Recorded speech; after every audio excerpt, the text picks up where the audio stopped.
Captain Controversy is here. The James Whale Show on Talk Radio. Iain Lee joins us. He'll be here after the news at 10. And one of the people who... Why are you wearing shorts, by the way? Because it's... I nearly wore shorts. Don't wear shorts. It's hot.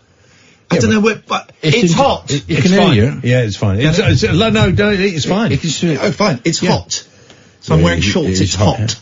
It's hot. You've spelt Bruce Lee. He says he's a Bruce Lee fan. They've spelt Bruce Lee wrong. Look. Oh, that's Ash. It's Ash being a little bit racist there, a little bit Chinophobic. No, it's wrong, isn't it? Have I been... Is that Chinophobic. Oh, no. Is that China? Because you don't know what I've probably done something really bad now. Well, the last 3 hours. Yeah. Let's just... let's put that to the judge. Yeah, well, we'll just have to sort that out. You liked him in Exit the Dragon, enter the top. Did he enter? Oh, what? You said something that made me laugh earlier on. Oh, no. It was about Cher. Oh, right. She's still bashing them out. No, she is. I've heard that. I have heard that. I'm going to see Cher in October. Seeing Bob Dylan, Neil Young on Friday. Seeing Kiss tomorrow. At Hyde Park. Correct. Are you going to Hyde Park? Yes. All those people. Golden Circle. James, you sat in a tree, didn't you? And you watched the Rolling Stones in a caftan, smoking a big fat doobie. In a tree. I was sitting on the grass, not in a tree. Smoking he changes his story. There's no he was smoking grass in a tree wearing a hoodie. Last week. Yeah, 1969, the Stones concert in Hyde Park. Yeah. I was there. It's the one with the box of butterflies that were all dead. Where he was wearing the white kind of like pyjama set. Yeah. I was there. Yeah. I was there. In fact, we have a guest on talking about that tomorrow. I have got somebody I'm going to be talking to in the next week or so who's done a lot. No, that's tonight. Yes. Who's done quite a lot on the Brian Jones death. Oh, the murder, I like to call it. The murder. Well, this friend of mine did a whole lot on a documentary about this. Never got aired. Oh, really? Because they don't want you to know. And he has interviews already done, which were done years ago with all sorts of When's people. he coming in? But I can't tell you any more about it now. Ian's next. Oh. Talk Radio. The Late Night Alternative with Iain Lee on Talk Radio. We have ways of making you talk.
Here we go, last show of the week from us, guys. Well, Wednesday, I know. You see, the monitor is working on you. Can you say something, Kathleen, to the camera? Hello, I'm checking the monitor. Toot, toot, zoot, zoot, zoot. Right, start the show. You start the show. Hello, you're listening to the Late Night Alternative. I'm Catherine Boyle. Ian Lee is adjusting the cameras because it's a radio show and you need to be able to see it.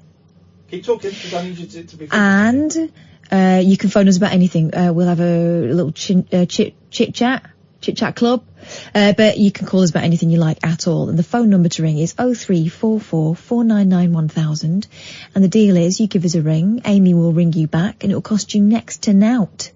0344 499 1000 is the number to call, and you can discuss whatever you fancy. Ian Lee. Boom! Let's go to Alan Caddick. Good evening, Alan. Oh, you both okay? Yep. Why are you not on tomorrow night and Friday? Because I'm having it away with your mum on Thursday. Friday, your dad's getting a see into. Hey, my dad's not well, you know. Well, I'll sort him out. You guys got his coughing and spluttering. His coconuts what? He's coughing and spluttering. His incontinence what? No, he's coughing and he's spluttering. He's a coughing and a spluttering. It sounds like an old rock and roll number by fake rock and rollist Bill Haley. Well, he went to the doctor, but they say he's got an infection. Doctors. What do they know about anything apart from medicine? I went to the doctors today to get the results from my tests. The tests they did. Shut up! The tests they gave me for pancreatic cancer. I went and saw the doctor to get the results of my test for pancreatic cancer, and she went, no, they've not done, what are you talking about? These blood tests aren't for pancreatic cancer. I said, well, what are they for? She said, I don't know. I'm not your actual doctor. I said, I know you're not. You're the first appointment I could get. To see my actual doctor would have taken 3 weeks. You've got the results there. What do they say? She said, here's the thing, Alan. She then got the results and she typed them into like a kind of doctor's Google, a special Google for doctors. She typed the results of my blood test into a special Google for doctors. And she went, well, your bones are okay, your kidneys are okay, your liver's okay. I said, have I got pancreatic cancer? She said, I can't tell from these. They didn't do a pancreatic cancer test. I have to go for another blood. I got a little bit angry in there. Rightfully so, I got angry in there. So I've got to go for another blood test on Friday, and then in the next week or two, I have got to go and have a colonoscopy. Is that where they stick the camera up the bum? I've had it before, 16 centimetres of camera, that's length, not width, up my jacksie. And I've had it before, and it's alright. I mean, it's alright. It's not great. The worst thing about it is that you have to, well, last time I went, I had to squirt a special brew up my bottom, but people are telling me you have to drink it now. You have to drink a special brew that just evacuates, you sit on the toilet for 2 hours. Everything comes out of your a-hole. My granddad had that, and he said they should have given him a pair of running spikes and some extra cold toilet paper. Oh boy, I've had it before, and it ain't fun. So it completely empties the bowels. It completely. And part of me is thinking, because I said to the doctor, well, here's the thing. The only test that came back with something was my stool sample. They said my numbers should be like about 50. If they were 300, it could be really serious. But my numbers are 110. They said they should be between 0 and 50. My numbers are 110. And I said, well, what does that mean? Does that mean I've got pancreatic cancer? No, it's probably not pancreatic cancer, but we'll get the blood test to find out. It could be bowel cancer. She said it could be bowel cancer. Going from bad to worse. Well, going from bad to not quite as bad, but she said it could be bowel cancer. I'm going, thanks a lot, doctor. I got quite angry in the doctor's, not studio, surgery, isn't it? I got quite angry in there because they really jerking my chain. Oh, yeah. And we pay taxpayers money for our health service, which should have been free of charge. This is what the Conservative government wants to do. We want to pump the point up and make more people pay for it. Excellent point, well made, Alan. Thank you very much indeed. I think what we're missing there is a little bit of bedside manner. What's going on? Not the king of bedside manner. And why did you get angry? I'll tell you I got angry, because I got a phone call last week telling me at 5:45 to phone the surgery because my results are in. When I phoned the surgery was closed. I phoned the next day and they said, oh no, a doctor's going to call you tomorrow. No one has called me. That's why I got a little bit angry. I don't think I've got bowel cancer, but it just really. Also, I went in. The doctor went, "Yeah, what can I do for you?" Said, "You've got my results." Yeah, what's the problem? I said, "You've not read the." Yeah, but I don't know what these tests are for, so I can't really help you. What a world we live in. What a world we care. I forgot to bring my guitar. So we're going to go and see Kiss tomorrow. Name your top 5 Kiss songs, Catherine Boyle. Crazy, crazy, crazy, crazy and nights. Okay, and we're going to hear a little bit of each one as you announce it. Okay, here we go. Ladies and gentlemen, here we go. This is song number 1. Not a song I'm convinced they might not play this song. What? Because when I've seen them in makeup, they don't play non-makeup songs. I could be wrong, but wow, goes like that. Here we go. Oh, I've turned the volume off. That's why you can't hear it. Hang on. It starts with wow. There we go. Woo! It's a woo, not a wow. I apologise. It's a woo. W-O-O instead of W-O-W. To take. Here we go. Listen to this. Here we go. People try to take my soul away. Right, ready? Do you know what the next line is? Something, what they all say? Yeah, but it's an important bit before that. I like to lick at what they all say with no. my big tongue. But I don't hear the rap that they all say. Whoa, yeah! Okay, Kiss song number 2 that you know, Catherine. I was made for loving you, baby. Oh, the disco song. Yeah. Let's see if it's there.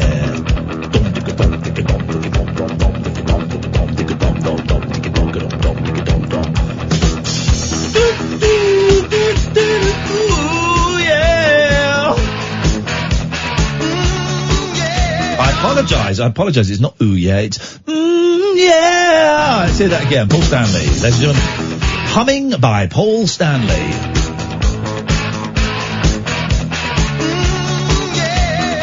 Song number 3 of the 5 that you know. Okay. You just Googled them. Just Googled them. Show me your screen. Show me. No, you've closed the window. You've closed the window. We're not playing that game. You've closed the window. I do know that one. Well, you don't. You were twittering. We know it's a non-sustainable lifestyle. You were twittering it or you were Googling I was it. not. And that is outrageous. I was not. Oh, a bit windy. 0344 499 1000, the phone number. So today it's like the end of term for us. This is our summer. It's our summer holidays. We're in mufti. He's wearing shorts. Wearing shorts. I don't care. We're back on Monday though. So I mean, I'm now toying with the idea. I'm feeling very devil may care. Mm-hmm. And I did a great bit of, I mentioned this on Twitter, great bit of therapy work to get inside the old noggin. My therapist said, someone that you're very angry with, right? Why don't you write them a letter? Don't send it. Write them a letter. Dear Kath. He said, no, don't put the word dear at the start. He said that because you won't be Kath. He said, write a letter. And just get everything out. And I was like, geez, homework. I've written a homework. All right, yeah, sure, fine. And I sat there this morning. I just sat there. Went on Twitter a little bit, and then I went on eBay a little bit, and then I went, how I start. So I started, yeah, this is a tough thing to write. You have made me feel, 8 pages later. Wow. 8 pages of you effing C, and, oh God, you've done, 8 pages. I thoroughly recommend everyone does it. I would suggest you have someone you can read it to and kind of deprogram yourself with, because it brings up a lot of stuff, man. But I wrote like 8 pages, and I hand wrote it, and I've not handwritten for a long time, and I got hand cramp. But I hand wrote a letter. It was very, very cathartic, and I shall read it out to Chip on Monday. Monday's session is going to be me reading a letter. If I can read my handwriting, because the handwriting is very poor. My handwriting's terrible. One of my great embarrassments in life. You know, I would be more embarrassed to show an example of my handwriting publicly than the stuff I announced last week. Really? Oh God, yes. I think your writing's fine. No, because you only see me write block capitals. You don't see my joined up writing. Oh, right. Oh, it's awful. It's awful. It's the writing of a child. But so I did that. Why was I telling that? There was a reason I was telling. Oh, anyway. So I'm feeling tonight. How am I feeling? I'm feeling. Oh, this is it. Oh, this is what I was saying. Thank you, Amy. So I've written this thing, and I'm now feeling a little bit devil may care, as I say, laissez-faire, je ne sais quoi. Loosey-goosey. There we go. And I've splashed out a bit recently. I'm a single guy.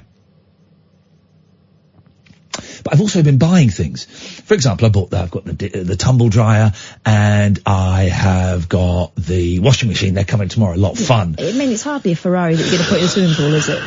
I've got a new hammock because my last hammock broke, and I've got some garden furniture coming, which is great news, everybody. But then I got talking to a guy on Facebook who's helped me out with some of my record releases, and I just said to him, I'm thinking I might come out to California at some point. He said, hey, come to Monterey at the end of August. Michael Nesmith, formerly one of the Monkees, is doing a big concert, and a couple of people that you'd like. Henry Diltz is going to be there, famous photographer. Google him. Come and hang out. Come and sit. And part of me, I started going, no, I can't do that. And he's messaging me on Facebook, and while he's doing it, I'm going to Expedia, going, right, flights to Monterey. 680 quid return. Okay. So part of me is thinking, I might just go to Monterey at the end of August. I might go to Monterey and see a concert and live life. I might go and live. Forget, bloody garden furniture. Forget tax. Forget, work. Well, the thing is, I could actually do the radio show from there as well, you see? Oh, yeah, that's a thought. Could do the radio show from there as well. So, I might go to Monterey. If anyone's been to Monterey, could you let me know, is it worth going? And also, would you mind giving me a few £100 towards going? Thank you. 034, it's gonna be one of those shows tonight, guys. 0344, oh, and I've got a trapped nerve in my face. So, everybody, just keep an eye out. I can't control when it happens. Sometimes it's a small one, sometimes I can see it. It's on my right cheek, and sometimes my right eye. It jumps out so much that I see it. I have a trapped nerve here. Of course, now we're talking about it. Now we're drawing attention to it. It isn't going to work. I've had it for the last few hours. Am I going to die? 0344 499 1000. This, dear listener, is Talk Radio. Moonlit musings from mums, madams, and meat packers. Oh, never mind, I must have misheard. The Late Night Alternative with Iain Lee. The station's brilliant. On Talk Radio. Tamata wakatangi hangi kuweu, tamataya tulipuka kapikimonga, hora no kupoka wena wakatana tahu, matakuai tangaluru kawa mikitora. Tata minabit nak the way the word tamata mikimonga, tamata machubaka nakatahu, tamata mikimonga. Tamata wakatangi hangi kuweu, tamataya tulipuka kapikimonga, hora no kupoka wena wakatana tahu, matakuai tangaluru kawa mikitora. Tata minabit nak the way the word tamata mikimonga, nakatahu, tamata mikimonga. Tamata wakatangi hangi kuweu, tamataya tulipuka Kimonga, hora no kupoka wena wakatana tahu, matakuai tangaluru kawa mikitora. The way the word tamata mikimonga, nakatahu, tamata mikimonga. Tamata wakatangi hangi kuweu, tamataya tulipuka kapikimonga, hora no kupoka wena wakatana tahu, matakuai tangaluru kawa mikitora. The way the word tamata mikimonga, nakatahu, tamata mikimonga. I got a feeling that was on LBC. Imagine if Ian Dale or James O'Brien started doing that. Let's go to friend of no one. It's Dion. Hello, mate. Hello, Dion. How's things? Yeah, I've got to have a camera shoved up my jack seat, and I've just come out as bisexual. Apart from that, everything's great, mate. Ah, nice one. Yeah, I was in hospital last week. Back to you. Why is it so hissy? Are you calling us from a wind-up gramophone? No, not at all, no. Okay. Is it hissy then, is it? Very hissy then, very hissy. Okay, let's see if I can scan a bit better. Yeah. Is that better? You're louder, but it's still hissy. Remember in the old days, you'd get that handset and you give it a whack. You give it a whack a few times and that would fix things. How did that, what was it, loose wires? How did that fix? I don't know, I remember you used to bang the receiver on the edge of the cabinet, wherever it was. Yeah. What can we do for you, Dion? Yeah, I've just been reading something in tomorrow's papers about French. You did what? Reading something in tomorrow's papers. What? You're a time traveller? No, but if you go online, you can get tomorrow's papers. All right. So you're looking at a news website online. You're not reading tomorrow's papers? No, a website. Right, okay. Yeah, the Mail. Oh, okay. Yeah. Great website if you want to. It's almost the only website dirtier than the Daily Mail is the Talk Radio Facebook page. Possibly, yeah. Yeah, I was just picking up on the news. But they're on about in France. They're going to bring a law out. If you're caught using a mobile in your car while you're driving. Yeah, they're going to shoot you. They're going to ban you. Yeah. And I think it should be like that in this country. Right. If you're actually using a mobile. Yeah, I think you should. I think you should have your ears chopped off.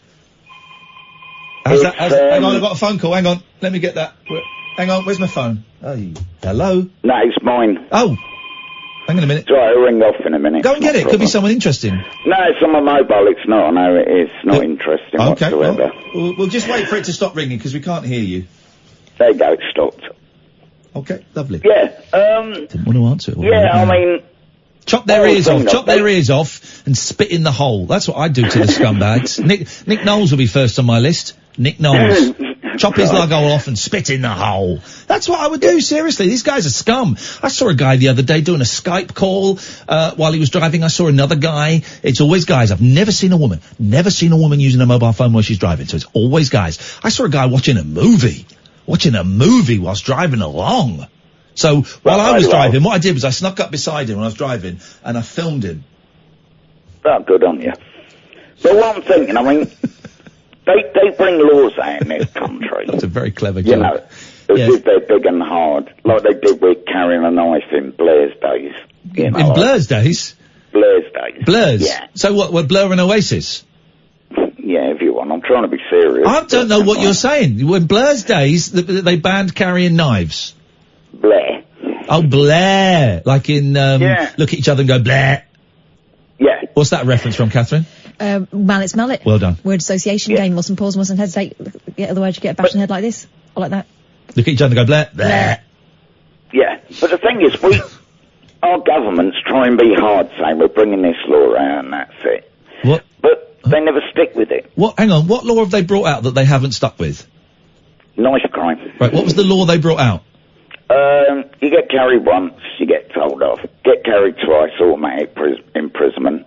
You get caught a third time, book close, you're in for good. Well, no, you don't be in for good.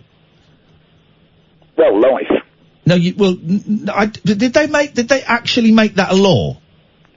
Well, I don't know, but he was ranting and raving. Right, okay. Well, here's the thing. We don't know if they actually made it a law or not. I don't know, it was 3 stripes, wasn't it? Yeah, but we don't know if that was made a law or not. Well, he just said it in his manifesto when he was running. It got talked about, but we don't know if it was made a law or not. Hello, Rebecca. If it wasn't made a law, then they can't enforce the law. Well, maybe they should have put it through Parliament and the House of Lords and made it a law. Yeah, but it's not, I don't think it's that easy to make laws. No, because everybody's scared that they won't win the next. Well, no, because the only if I'm the Prime Minister, right, and I make a law saying, right, if you've got a knife once, you get told off. You got a knife, get found carrying a knife twice, you get a year in prison. Carrying a knife 3 times, you're going to serve the rest of your life in prison, right? Who are the only people that are not going to vote for me in the next general election? Exactly. No, that's not the answer. What's the answer? Who are the people that if I make that law, that are not going to vote for me? Well, I would say people who don't want people carrying knives. Or who do? The people who won't vote for that law are the people that carry knives. Or make them. Yes. So that's quite a small number of people who are probably too young to vote anyway in a lot of instances. So that would be what we call a populist law to bring in. Yeah. That would be a vote winner. It should be, but nothing happens that way. No, nothing happens that way. Anyway, it's like this mobile phone thing. I mean, France have probably got it right. I'm doubting whether France have made this a law now. Well, it's going through. I mean, France are normally good when they say something, they normally do. Yeah, but they say it in French. That's the problem. Yeah, but all I'm trying to say is, Ian, Catherine, is Dion? Even if we make a law, no, they never stick to it. No, okay, I'll ask again. Give me an example of a law that they've made that they haven't stuck to. Mobile phones, for one. Right, what was the law when that they came hard on it? Sorry? When they came hard on it, saying you're going to lose your licence for 6 months. No, I don't think they ever said you're going to lose your licence for 6 months. But they hum and ah about it. No. What, is that a law? No, but... Right, I'm going to ask you for the third time, right? You keep saying they keep making all these laws and then they don't stick to them. Please, don't give me a manifesto pledge. Give me a law that is in existence that they have made that they don't stick to. Right. No, they didn't make it law. Right, okay, good. So, again, give me a law that they have made that they haven't stuck to. I can't. Thanks very much for your call. 0344 499 1000. This is Talk Radio. The radio show where the owls are not what they seem. Do you or have you ever watched Twin Peaks? The Late Night Alternative with Iain Lee. We could be dreaming and meeting each other in our dreams. On Talk Radio. Let me send a message. I got a message. This won't mean a lot. Hang on a minute. I'm going to send a message to someone. Call me now. 0344 499 1000. Just sending a message. I had a message today from one of my favourite callers of all time. Right? I don't think you'll have heard him, Kath. From a long time ago. And, is his name beginning with S? No. Why? Someone got in touch with me on Twitter. Sven said he's listening again. No. No. His name does begin with S, but it's not Sven. Uh-huh. I don't know who Sven is. Oh, well, he thinks very highly of you. Great.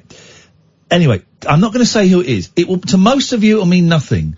But to about 5 or 6 of you, it'll be like, oh my God, I remember him, flipping heck. So I've just sent him, he's just been messaging me a little bit. And I'm messaging him just saying, give me a call now, 0344 499 1000. Let's see, work may, if he doesn't call by about 11:30, I'll let you know who it is. But I was really thrilled to get that. It was very, very nice. I like him a lot. 0344 499 1000 is the telephone number.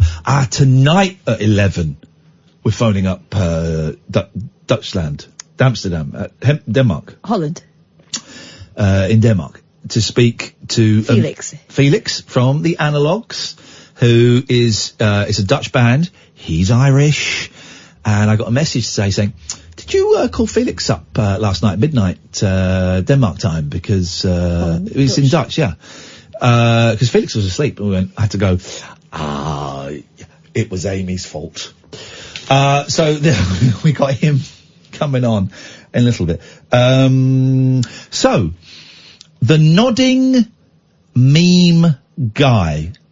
Now, to a lot of you, that won't mean much, but if you've ever been on Twitter or Facebook, it's the GIF of a guy with long blonde hair, big bushy beard, wearing, like rags, turning to the camera goes in and he just nods as if to say, well done. Doesn't say anything, so just say, well done. There's a beautiful smile going on. Beautiful. And then I was reading this stupid thing yesterday on Twitter. Loads of people going, it became a thing. It was going, OMG, I thought the nodding meme guy was Zach Galifianakis. I think it's obviously not Zach Galifianakis. Doesn't look anything like Zach Galifianakis. It's absolutely nothing like him. It's obviously Grizzly Adams. Then I scrolled down a bit. It's Robert Redford. You claiming you knew this, Catherine. Yeah, but I'm a big Redford fan. Right. Okay, go on. Well, I could recognise him. Well, it doesn't look anything like Robert Redford. It looks like Robert Redford with a shaggy beard. I need to Google Grizzly Adams now to find out. Grizzly Adams, to find out how... It looks a lot like Grizzly Adams, actually. So... Well, he's dressed as a fur trapper of some sort, isn't he? Who? Redford. So, Google Grizzly Adams, mate. Yeah, I know what Grizzly Adams looks like. He's dressed like a fur trapper. Yeah, but more's the point. I know what Robert Redford looks like. Butters says, listening to Talk Radio, why does Iain Lee insist on getting people to phone in just to belittle them, make them sound stupid and embarrass them? Is it to boost his own ego? He likes to make people aware of his issues, but quick to make his callers sound like and feel like idiots. Idiots. 0344 499 1000. You won't call it because you're a chicken. But also, I didn't make Dion sound like an idiot. I didn't do that. Dion did that, mate. Here's the thing. This isn't, This isn't some crappy show where people phone in and talk bollocks and I go, yeah. Well, that's a great call. If people are talking bollocks, Butters, I'll challenge them, mate. I'll challenge them. Now, I'm gonna, block you, little boy. Either phone in, or jog on and you go and listen to LBC, mate, where I think your intellect, your thick intellect will be, his pictures are just of bottles of beer. Yeah. And cans of beer. Dear God, what an absolute bell cheese. I'm gonna block you, buddy. You call in, but you won't because you're too thick to know how to use a telephone. So it was Robert Redford, and I was convinced it was Grizzly Adams. Well, how dumb is that? What you got, Boyley? I've got a number of things, such as these 7 friends who've teamed up to buy a mansion they can all live in when they get old. Okay. Right. Yeah. Group of friends have pooled their money and bought this mansion so they can enjoy the end of their lives together. Won't work. Well, it never works. Here's the thing. How many of your friends that you were friends with in your 20s are you still friends with now, and will you still be friends with when you want to retire? Killed all of them. Hate them. One group of women from Guangzhou, China are planning here we go. to live together after clubbing together their money and buying a mansion for themselves to live in when they're older. So they go to Ministry of Sound a couple of times and now they're going to live together. Once you come down, guys, it don't work like that. No, 7 of them as well. I've lived in a house of 7. It was a nightmare. The women are currently in their 30s, met 20 years ago, so they've known each other since they were 10. And have joked for a while about living together when they retire. However, when they stumbled across the perfect house, the joke became a reality. The group shelled out 4 million yuan, which is £462,000, to buy the property and do it up, as it was in a sorry state. Now, the 3.5-storey house looks incredible and has a swimming pool, open plan kitchen, a tea pavilion, and floor-to-ceiling windows. I hate living with people. I hated sharing a flat in college. I hated sharing a house with the guy I knew and a couple of strangers after college. I hated living with my girlfriend. I hated living with my wife and kid. I hate living with people. I hate it. I also detest living alone. So this really puts me in a very awkward position when it comes to sleeping arrangements. Very difficult. And I also think that if you've got 7 friends, there are going to be factions, aren't there? That's too many people. Are they all women? Yes, they're all women at this point. What if they have a baby, excuse me. Exactly, they're in their 30s now. Things are going to change. Yeah. Jindu, one of the 7, explained how they'd live... Jindu what? That's the name. Jindu make you drunk? Jindu buy a house. Jindu make you drunk? One of the 7 explained how they'd live separate lives until their children were grown up and moved out. Then they would move into the big house together in their 60s and grow old in luxury. Who's going to live upstairs? It's going to be play havoc on the knees. I suppose it's all the... they do all that feng shui, don't they, in the garden, in the parks, the feng shui. Oh, Yeah, the feng shui, yeah. No, the exercise thing. Yeah, the feng shui, that's what I'm saying. That's tidying up. The slow exercise. The future plans include cooking, singing, having barbecues, collecting food from the village and enjoying the stunning views like hell around the property while drinking tea.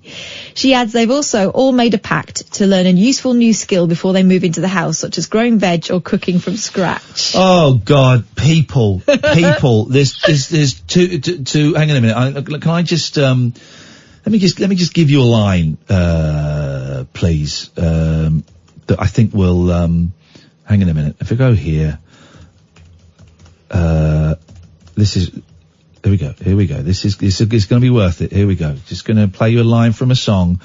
It's going to sum up my attitude to this story absolutely perfectly. Sum up my attitude to life. Here we go. Just play, for crying out loud. There's too many people. That's it. There are too many. What are there, Paul? You know it, brother. You know it. Hey, Paul Ross has got cookies. Yeah, come in, man. What can we do? Don't just stand out there waving some. Come in. What are you doing? He's waving cookies at me. Share.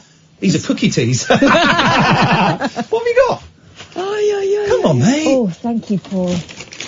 Oh, they're the good ones. Thank you, Mr. Rosser. Thank you, sir. Oh, naughty boy. Are they on your knees. Are they laced with LSD? I hope so. Too many people. Yeah, it is. In this world. I hate people. I mean, I talk to them, but... I lived in a 7. 3 girls, 4 boys. Too many. And it split off into factions. 3 is manageable. 4, it starts to get tricky. Anything above 4, you can't do it. Here's what happened when the 3 girls went away for a weekend, came back, all the furniture had been moved out of the living room, and they put weights benches in there instead. Well, could be worse. I bet that had been going on too. On the weights benches. What's kibbutz mean? What's a kibbutz? Is that like a commune in Israel? Kind of, yeah, but they do, they pick olives and stuff. I've got Jewish friends who did that in their You don't have to be Jewish to go, though. No, you don't. Everyone was kibbutzing. Is kibbutzing just joking? No. Stop kibbutzing me. Hey, you guys, stop kibbutzing my balls. Is that right? I'm getting my Yiddish all confused this evening. I need to go back to synagogue. You sound like a putz. I need to go and, how dare you? I need to go and speak to the Minotaur. What? Oh, yeah, I've lapsed. 03444991000. For God's sakes, call in, otherwise this is going to be torture for everybody. This is Talk Radio. Uncut after-hours conversation for the up-all-night generation. The Late Night Alternative with Iain Lee on Talk Radio. We'll get you talking. Okay, we're going to do a competition. Competition time. Right. 03, take calls straight to air for this bit. 03444991000. We're doing a mystery noise. Okay, we're doing a mystery noise. I'm about to play you a sound. What is the sound? 03444991000. We're just going to play the sound until someone guesses what it is. Here we go. This is the sound.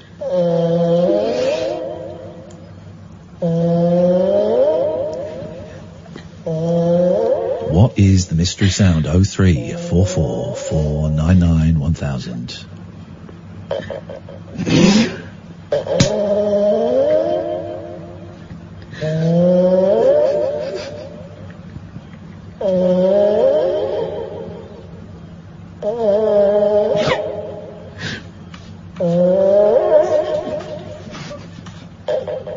Let's go back again. What is the sound, guys? Mystery sound.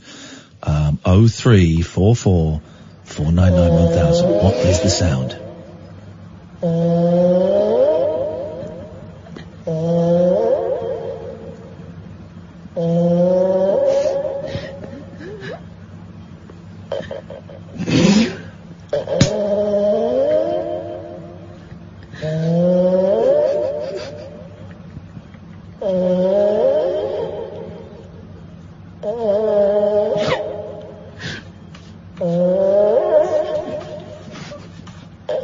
Some sound. We're going to leave that hanging. If anyone wants to give us a call, 03444991000 is the telephone number. If you want to give us a call, what was the mystery sound that we just heard there? Now, we're at the O2 tomorrow, which is not the greatest venue in the world. We're right at the back of the O2. I mean, let me just say that now. We're right at the back of the O2, so don't get too excited. But the O2 have big old screens, so you can see what's going on. When was the last time you went to a rock and roll concert that wasn't Arthur Lee Love? Don't get that one. We don't want that one. Last time I went to a rock and roll concert that wasn't Arthur Lee and Love would be... No, it wasn't Arthur Lee. Arthur Lee died 10 years ago, but yeah, point taken. Was it Beach Boys? God, that was over a year ago. Wow. I haven't been to one for ages. You got to go to more rock and roll concerts, man. That's where it's at. This kind of the crazy, well, they used to call in the 50s crazy jungle rhythms, man. You got to go and see more rock and roll concerts. Dylan on Friday. I'm expecting it to be awful. It's like 7 out of 10. 70% of his concerts will be terrible. 2% will be really good, and 20% will be really good, and 10% will be like mind blowing. Well, I was prepared to do some Dylan homework and to sort of prep myself, but you said not to bother. No, because he can't sing anymore, and he doesn't do the songs like the songs are on the record. Right. So you're not gonna have any idea what he's singing. Just there to be there then, is it? Yeah, I think so. Let's see if we can, Bob Dylan, what year are we? 2019. Let's see if we can hear, Bob Dylan live in 2019. Let's hear, here we go. Bob Dylan live, in Paris at the Grand Rex on, the 12th of April.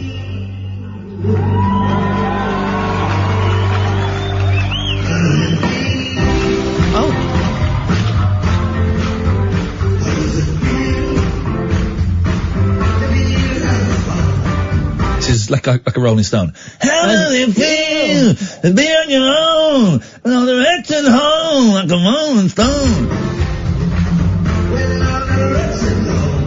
That sounds alright, actually. I can dig this. Here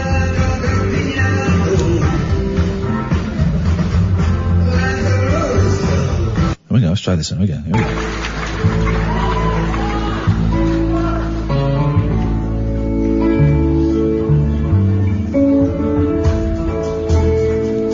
This is fun. This is fun.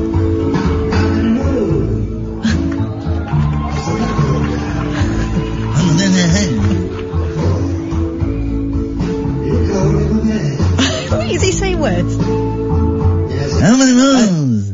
Oh, is that what that was? Blowing in the wind? Oh, you can call him a man. Yeah. That's great. Oh, hang on a minute. I quite like this version of it. It's like Vic Reeves' club singer. Yeah.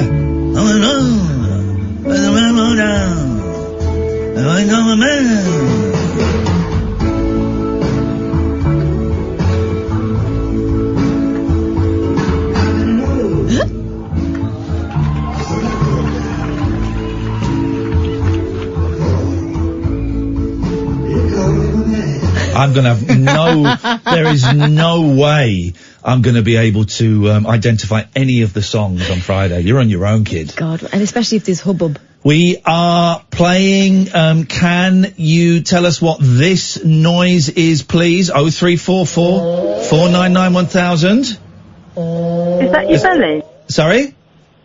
Is that your belly? It's not my belly. That was a guess. It was an incorrect guess. We just had someone else who was calling in and they put the phone down like a coward. 0344 499 1000. Can you tell us what this noise is? Admittedly, you have been making a noise very similar to that. Making some terrible noises. Absolutely terrible noises. I don't really feel the show's taken off yet. No. I don't feel the show has we've not hit our stride yet. Maybe not. We've not hit. Maybe doing this work, writing the letters. It's when John Cleese had therapy in the early 80s, and he said his great fear was that it would stop him being funny. Right. And what happened was it stopped him being funny. It was never funny again. Took his edge off. Clockwise, terrible film. Strange Creatures, terrible film. Fish Called Wanda, funny at the time, but even at the time, I'm there scratching my head going, I don't think it's as good as everybody is saying it is. And even then, the Michael Palin stammerer felt a little bit. I like the bit with chips up his nose and the bit where the dogs got crushed. I like those bits. I didn't get that film at all. I think I was too young for it. It was very sophisticated. Clockwise is one of the most tedious. No, yeah, I watched that. Those films, right, farces, I think they are, where all you just kind of go, right, all you've got to do. Make a phone call. All you can do is just stop. Just stop. Go and get a cup of tea somewhere. Calm down, right? We can sort this out. You just need to calm down. Make a phone call, this'll be sorted out. You might have to cancel something, it'll be alright. But it's that whole thing, oh no, went on the left instead of right, got on the wrong train, and now the car's broken down, and now I'm an old man stuck in a car with a hot 17-year-old girl, and yeah, drives me nuts, that. I remember watching that, I was a big Monty Python fan. I must have been about 13 when I watched that and Privates on Parade, oh my god. And, terrible movies. I tell you what I'd like to see that I haven't seen is The Missionary with Michael Palin, and also the one with the pig, the Alan Bennett film with the pig. Is that Peak Practice? What's that called? A Private Function. You know the film? Alan Bennett, Michael Palin, a pig, Private Function? You've never heard of that? No. I think it would be like funny in a very gentle, in a way that I wouldn't have appreciated as a 14-year-old boy. As a 46-year-old. Yeah. Man, I think I might enjoy that. I've grown into Alan Bennett. When I was growing up, I didn't really get it. Everybody does, so mother says, you know. But, you know, when I first saw him, I remember thinking, oh, he's a bit of a weird, boring old man. Actually, now, I think he's genius. Yeah, I do think he's a genius. Said no to coming on this show. Let's just get that out. Let's just get that out there. I do think he's a genius. I do sometimes wonder. What do you wonder? If I do that.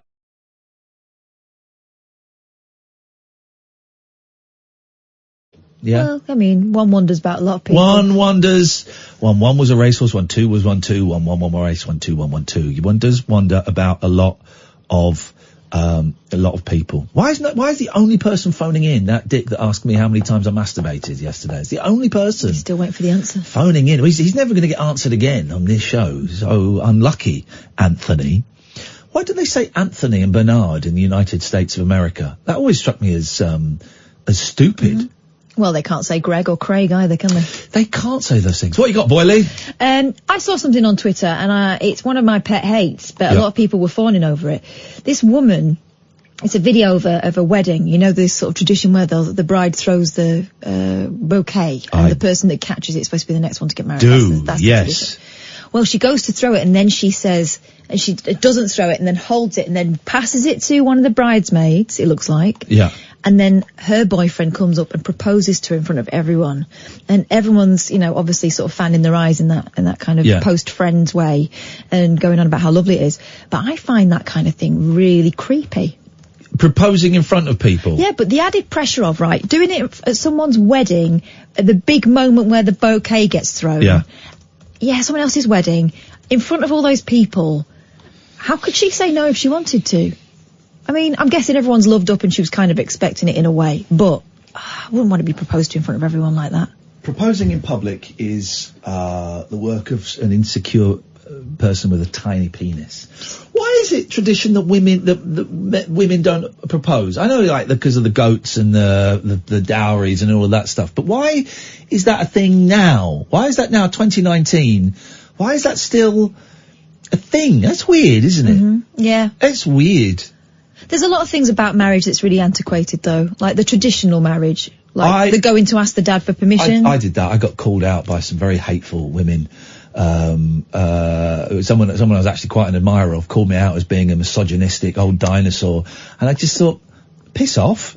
I get it, but I was doing it more for the tradition of doing it than for actually getting permission. But she didn't say it like that. It was the lady who was campaigning that there were no women on money, and I can't remember her name. It's a Spanish type name. Catherine Caroline does something. Oh, Karen Perez Criado. Yeah, and I liked her a lot. And then she just started having a right go at me on Twitter, and I just thought, do you know what? Because I'd said on Sky that's what I'd done. And I just thought, do you know what? I'm not. I mean, it does go back. Too short. It does go back to a thing where the power was the men. So one man would ask another man whether he could take his daughter's hand in marriage, and it would be a transaction, wouldn't it? Yeah.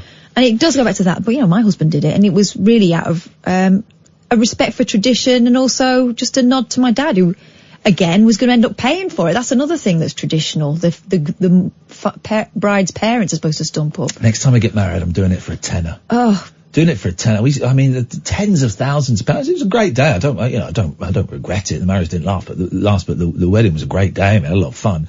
There was some aggro with my aunts being absolute dicks there. But it was a good day. It was a good day. But I'm never spending that much. I'm doing it for a tenner. Come round, I'll make some sandwiches, guys. We'll watch a little bit of Four in a Bed. I could probably do my next wedding myself, because I'm a priest for the Universal Church of Life, or whatever it's called, Universal Life Church. It just saves a load of money. It's expensive party, isn't it? It's too expensive. There are people who put themselves in debt for it, so what, they're still paying it off 3 years down the line? The marriage and the funeral are the biggest rip-offs ever. When I die, I'm saying this now, this is my last will and testament, so help me God. I'm of well body and mind, so help me Jesus. This is my last will and testament, okay? So this counts now. Just bury me in a cardboard box. Just do that, because it's just, here you go, just cremate me on a pyre in a cardboard box, and then scatter my ashes. Cost you nothing. And also take up less room. Apparently we're running out of room. Yeah, you got to cremate everybody. Can we dig up the old bodies and cremate them? Because a lot of the coffins don't break down. That's the problem, you see. It's not the body's not breaking down, it's the coffins. You know, the system in Spain is you get a niche in a wall, and if your family stop keeping up the rent for it, you're out. Well, I don't understand why we don't bury people vertically. Why don't we bury people vertically? More economical, isn't it? Well, of course it is. Because in the space that you've got one person, you've got 4 people. You've got 4 people. So you've quadrupled the amount of space. Here's the thing. Everyone that died before 1950, they don't count. Forget their graves. Because who remembers, who's still alive that remembers someone that died died in 1949? No one. No one remembers them. It's ancient history. They're gone. They've got no relatives that will go, oh no, oh God, who cares? So everyone, from 1949 backwards, forget it. They're gone. They're gone. No one knows their names. No one cares. So you just bulldoze the cemeteries again, get rid of all the gravestones. You can reuse the gravestones, sell them on. Well, I think get rid of gravestones and just have barcodes. Okay, fine. We'll do that then. So we get rid of all the gravestones. We'll dig it all up. Everyone that you dig up from 1949 onwards. You just burn it, landfill, send it to China. I don't really care. Just get rid of them. I don't care about those losers, scumbags. And then you bury people vertically, but really tight. So you've got like an inch between them. Like flying economy. Yeah, exactly. That's what you do. That's how you solve the problem. Problem solved. What's your problem? What's your problem? We start again. We messed it up. We got it. 0344 499 1000 is the telephone number. If you want to give us a call, we are asking the important question. What is this noise? We're also taking calls about anything you want. It's going to be one of those. I'd say tonight's show so far has been a 4 out of 10. We may get it up to a 5. We may send it down to a 2. I just don't know. 0344 499 1000. This is the late night alternative, weeknights from 10, although tonight is the last show this week from us, Iain and Kath on Talk Radio. Talk Radio. The late night alternative with Iain Lee on Talk Radio. We have ways of making you talk. Penny Lane, there is a barber showing photographs of every head he's had a pleasure to know, and all the people that come and go, stop and say hello. On the corner is a banker with a motor car, the little children laughing him behind his back, and the banker never wears a mask in the pouring rain. Very strange.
Even the cymbals at the end. Even the cymbals it's nuts, isn't it, Catherine? So good. It's not the Beatles. It's not the Beatles. Yeah, you could possibly tell by the voice, but the backing you couldn't tell. It's incredible. It's the Analogues, a band I've been raving about, since me and my sister went and saw them a couple of weeks ago, playing the entirety of Abbey Road at Abbey Road Studios. And I'm absolutely thrilled to say that from the band, the Analogues, we got Felix Maginn on the line. Good evening, Felix. Good evening. Felix, we owe you an apology. Oh, really? We rang you last night at midnight because we had a massive panic where I was going, oh my God, Felix is on tonight. And we were 24 hours early, and I'm sorry, hopefully you slept through our phone calls at midnight your time. I apologise. I did. I slept all the way through. Oh, in that case, fine, it's good. Hey, listen, man, that was some gig at Abbey Road, the other week. How was it for you lot? Oh, it was amazing. It was amazing to actually be in the building where the Beatles actually did all the recording, and, because the focus was on the show for us actually on the Saturday and on the Sunday. Yeah. It was really on the Monday when I was still there to do some interviews that I was really taking it in and realizing what we basically just did, you know, in that weekend. It was incredible. Had you been to Abbey Road before? I'm a huge Beatles fan. I had never been inside before, and even just walking up the front stairs, going through the door was a thrill, and then going in those studios. Had you been before? Felix? Oh my God, what is going on with these bloody phones? Hang on, stay there. Let me move you there. Is that going to work? Felix, you there? Oh, right, man. Amy, can you get him back, please? Thank you very much indeed. What is going on tonight? What a world we live in.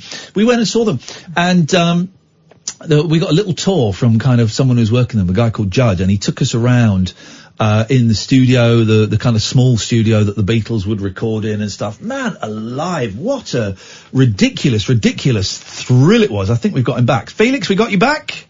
Yeah, you got me back. I don't know what happened. No, I don't know. We've got gremlins tonight, man. So had you been before? No, I've never been to Abbey Road before, so it was quite amazing. I actually, you know, did the thing, got my picture taken on the front door, as you would.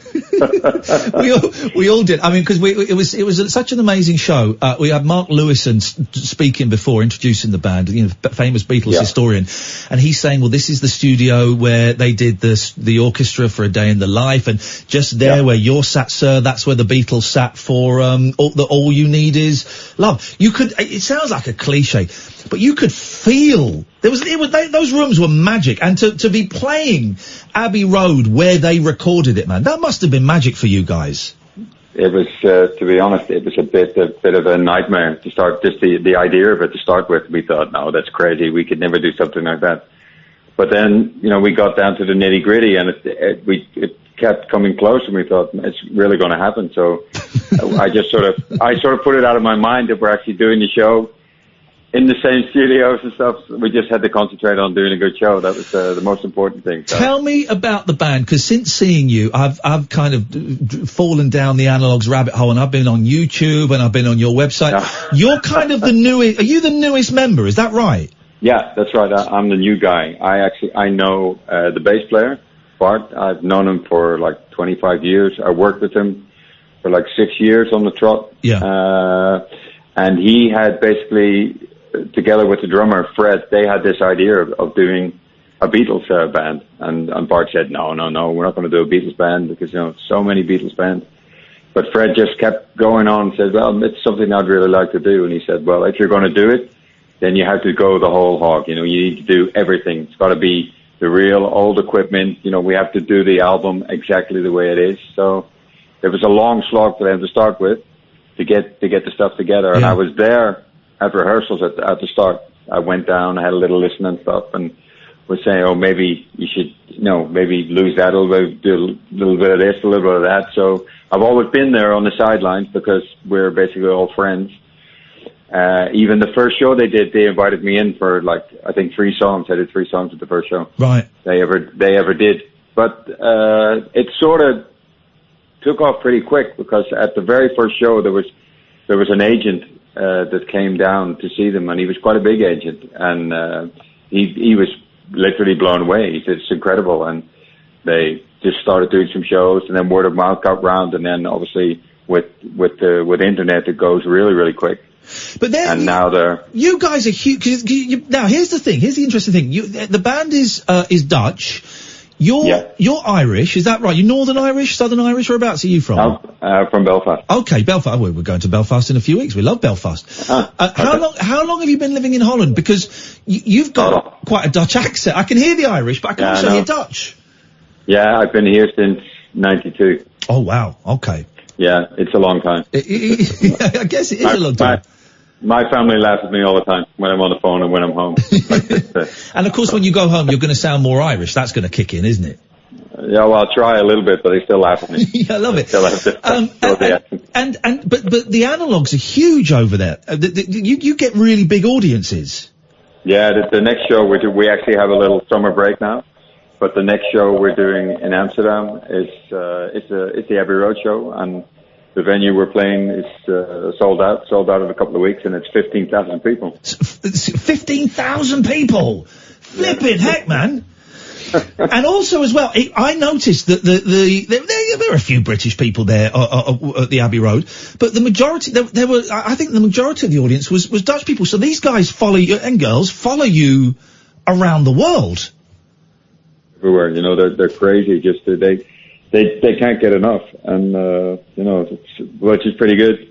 And we're trying to, spread our wings out through Europe and into the UK, obviously, which would be fantastic for us to get into. Yeah. Because I think basically, like I say to people, if you like the Beatles, you like the Beatles, then you will love the Analogues, because there's no egos. It's nothing to do with look at me or look at him. It's just about the music. Yeah. It's just purely about the music. None of the costumes, none of the wigs, none of that. Wigs, it is the music. It's the pure focus. Yeah. I've got to ask, my favourite out of all of you, and I had a nice chat with him afterwards, and I didn't get his name, the anvil player. Oh, his name's Leon. He's percussion, but there's just a brilliant bit. Maxwell Silverhammer, and he wheels out this giant anvil, and he was showing off a little bit there with his anvil technique. He told me it was because the hammer was so heavy. I don't believe that. He was loving it. I won't let anyone near his anvil. So, It was incredible. How do you do it? How do you just, listen to the album song by song and deconstruct it? Have you got like bootlegs where you could, how are you getting every single sound so precise? Well, we have to deconstruct the album song by song. There are stuff that you can find on the internet where there are single track stuff. So you can find just the drum tracks, you can find the bass tracks, guitars with some leaky guitars from other tracks coming in. So you basically you go through everything, a nitty gritty. Even if you go into, what has been written, the books and stuff about what the Beatles actually used on the tracks, you listen to, you think, wait a minute, that's not right. That's not right. Yeah. I can hear two cellos going on there and that sort of stuff. Because after a while, in the early days, they catalogued everything. Everything was written down. But when the Beatles started working on their own and basically could go into the studio whenever they liked, they stopped writing stuff down. They just sort of did whatever they fancied. So, and if something was lying in the corner, they'll say, oh, we'll stick that on. And it's not necessarily always written down on a piece of paper. And sometimes they'd book a string section and it'd be written down for 5 tracks, but they may have only used a string section on 2 tracks. But just because they had booked them and those tracks were recorded that day, sometimes it would be written down that the string section was there on these tracks. Or whatever.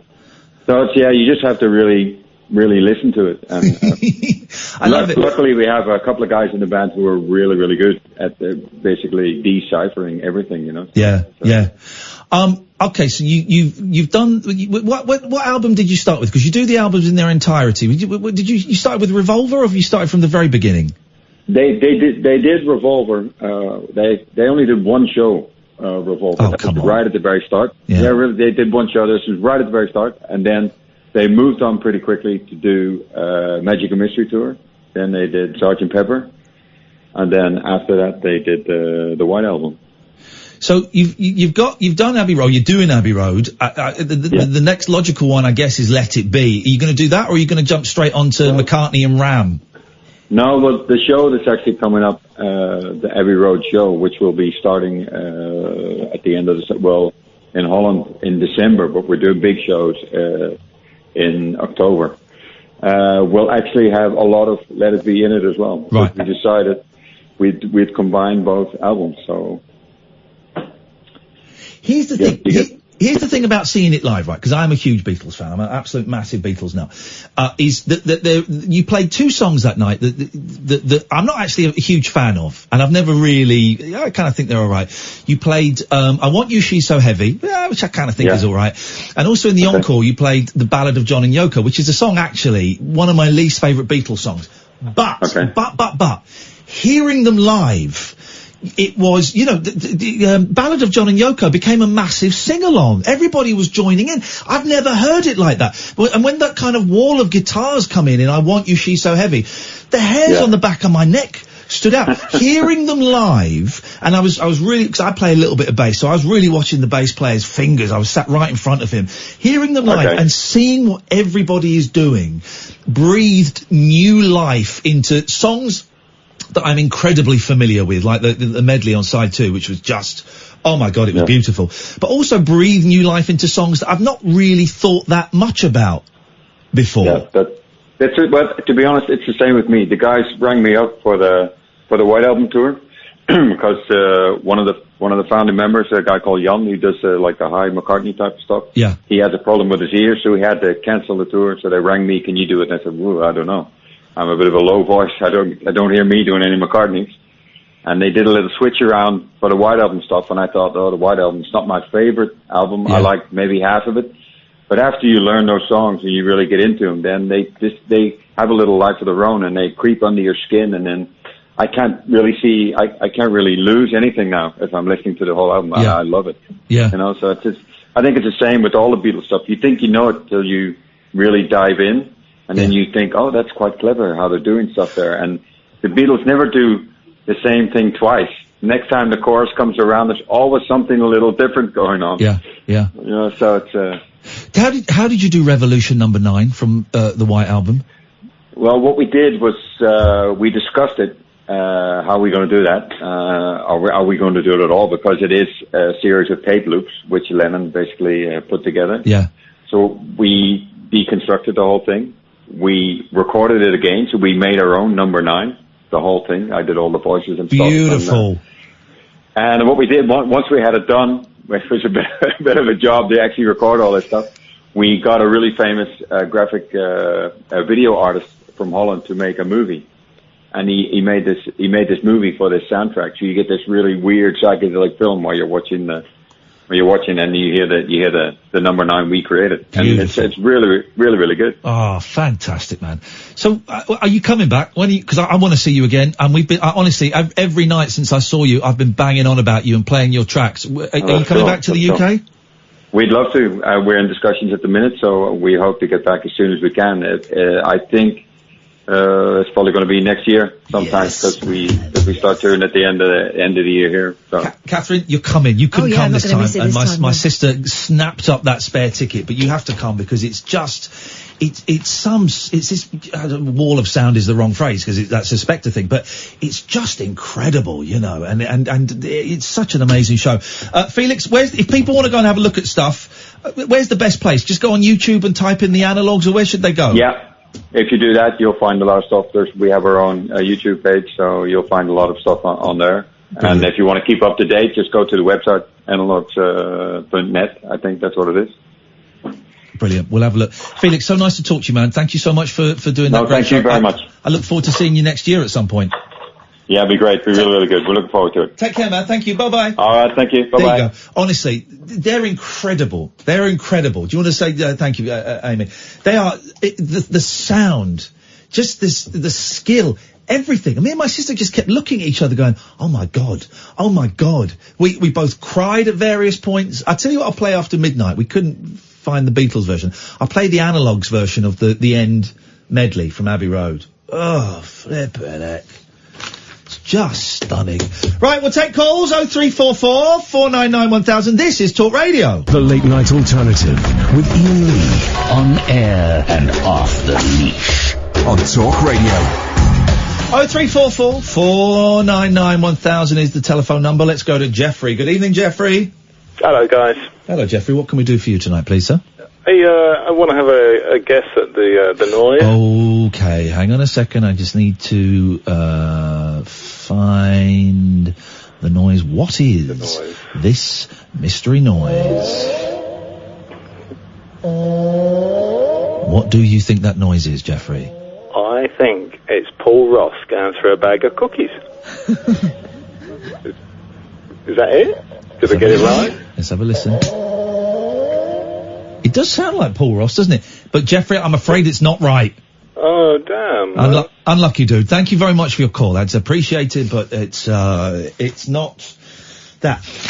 We enjoyed that chat with Felix, but I feel we're kind of, I feel we're giving you a shit show tonight, guys. We need to do something to kind of create some sort of vibe. We need to create a vibe. The song's vibe. Excuse me, little hiccup there. Someone says a Periscope love bomb would tip off the show. Yeah, we did that the other day. It's a possibility. It's on the list of possibilities. I feel we need to do something.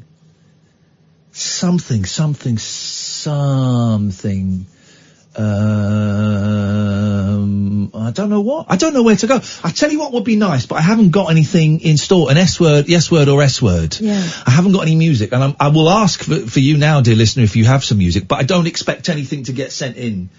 'Cause it's just kind of you guys aren't playing tonight, and that's absolutely fine.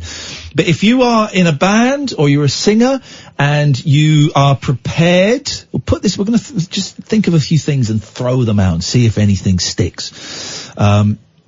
If you are in a band or a singer and you are prepared to have your music judged, if you can tweet a link to your music, if you tweet it to @Iain Lee, IAINLEE, we will play it, and then we'll take calls straight to air, where people can phone in and say yes, as in yes, this is good, or the S word, as in this is a load of SH1T. Shit is what that goes with.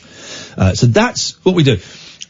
People, you just have to have kind of you have to have tough skin, because some people can be very, very cruel. But some people can be very lovely. So let's throw that out as an option. If you've got music that you want to share on a national radio station, that's us, Talk Radio, tweet a link to @Iain Lee, and we'll play it out, and we'll do yes word or S word. Okay, so that's one thing. Fire that out there. That's now up to whether people want to send in some stuff. I suspect they won't, because we're not gonna getting the interaction tonight, which is fine. It's weird weather, it's kind of, it's very humid. It's, very sweaty. I was very sweaty in bed last night. Do you know, it really... I know what you mean. Unpleasant. I keep finding myself with a duvet on, and I don't know why I keep pulling it up. Yeah, unpleasant, and I'm still not sleeping great, and, so I think maybe that is, I think that's something we can do. What else have we got? What other tricks have we got up our sleeves? I mean, we could play Adamant or something, and someone could join in, but it all kind of involves other people playing, doesn't it?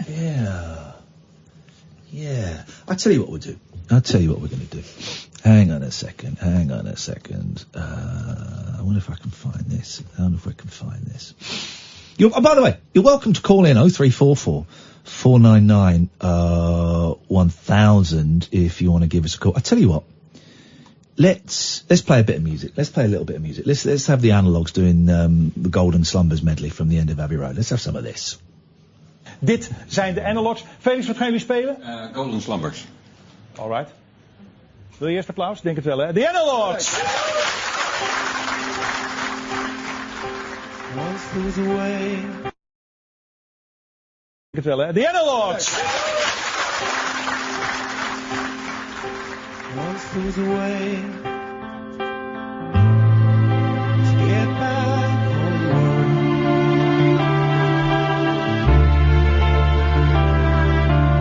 Once there was a way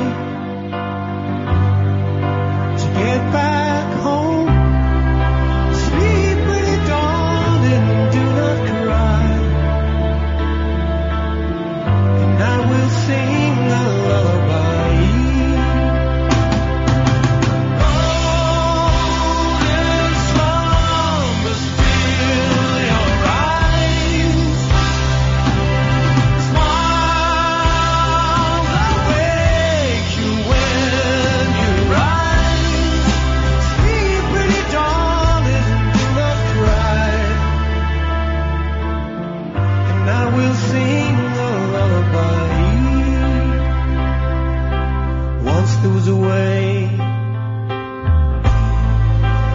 get back homeward.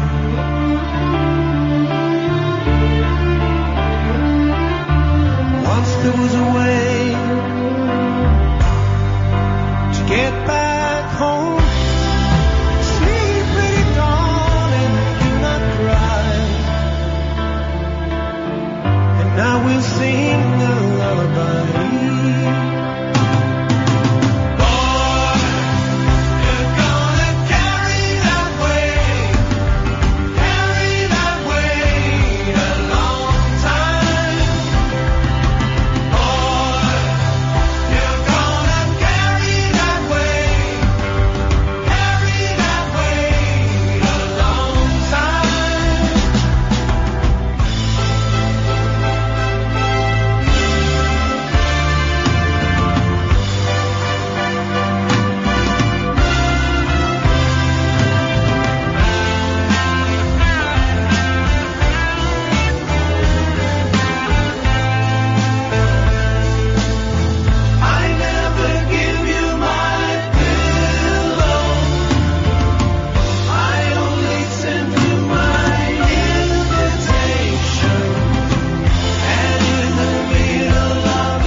No rules nocturnal nattering for nightbirds, nurses, and Nosferatu.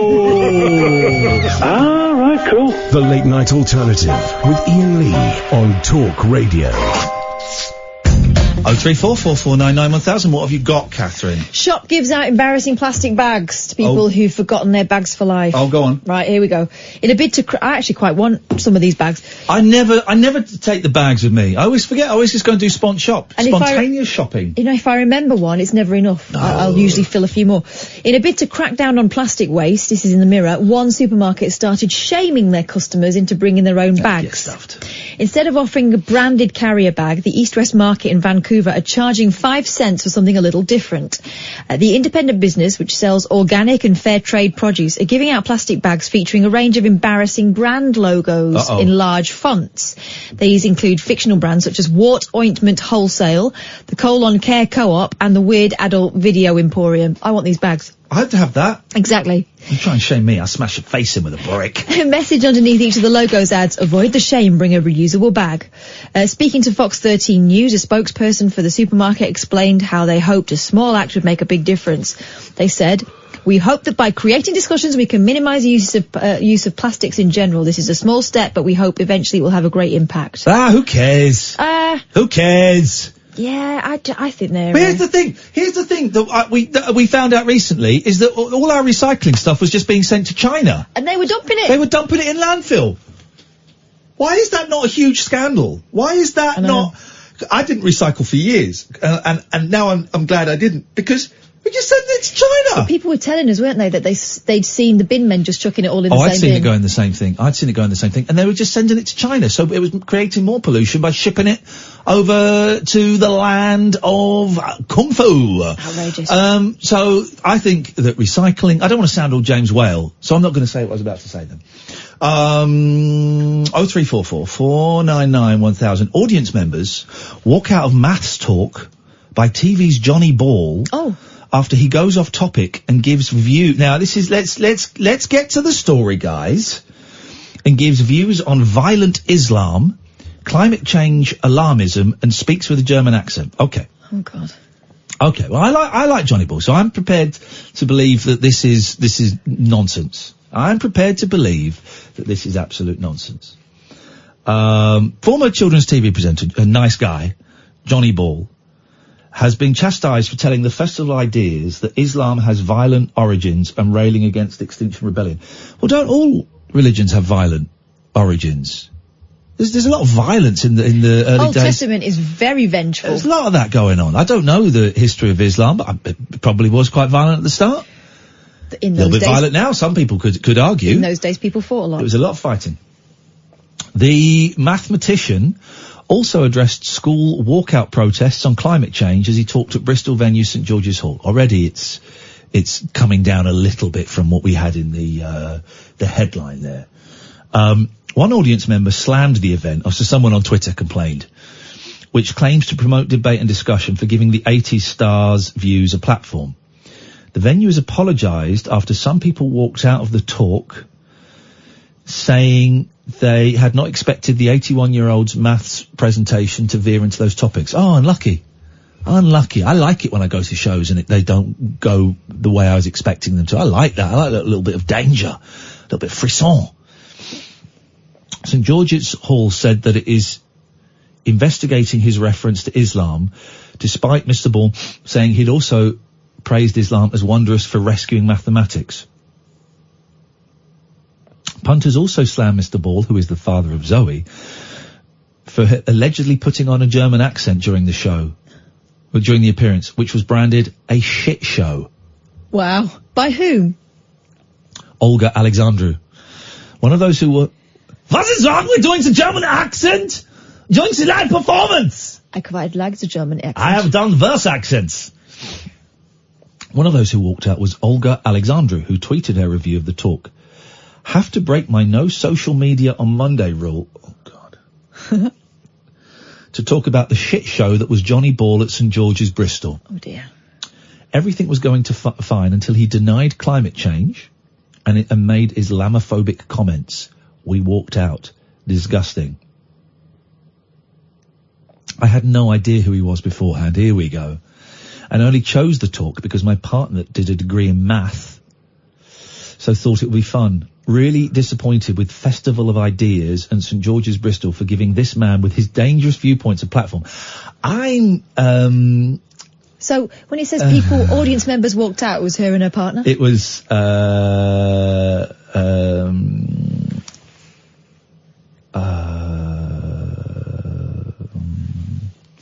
let me see if I can find this. People are saying now, Can we just try can you just phone up yourself, Amy, and make sure the phones are working? Because I've got a couple of people saying that the phones aren't working, but I think it's just troublemakers. I think it's just someone who's being a troublemaker saying she phoned when she hasn't. She's not enjoying the vibe of the show tonight.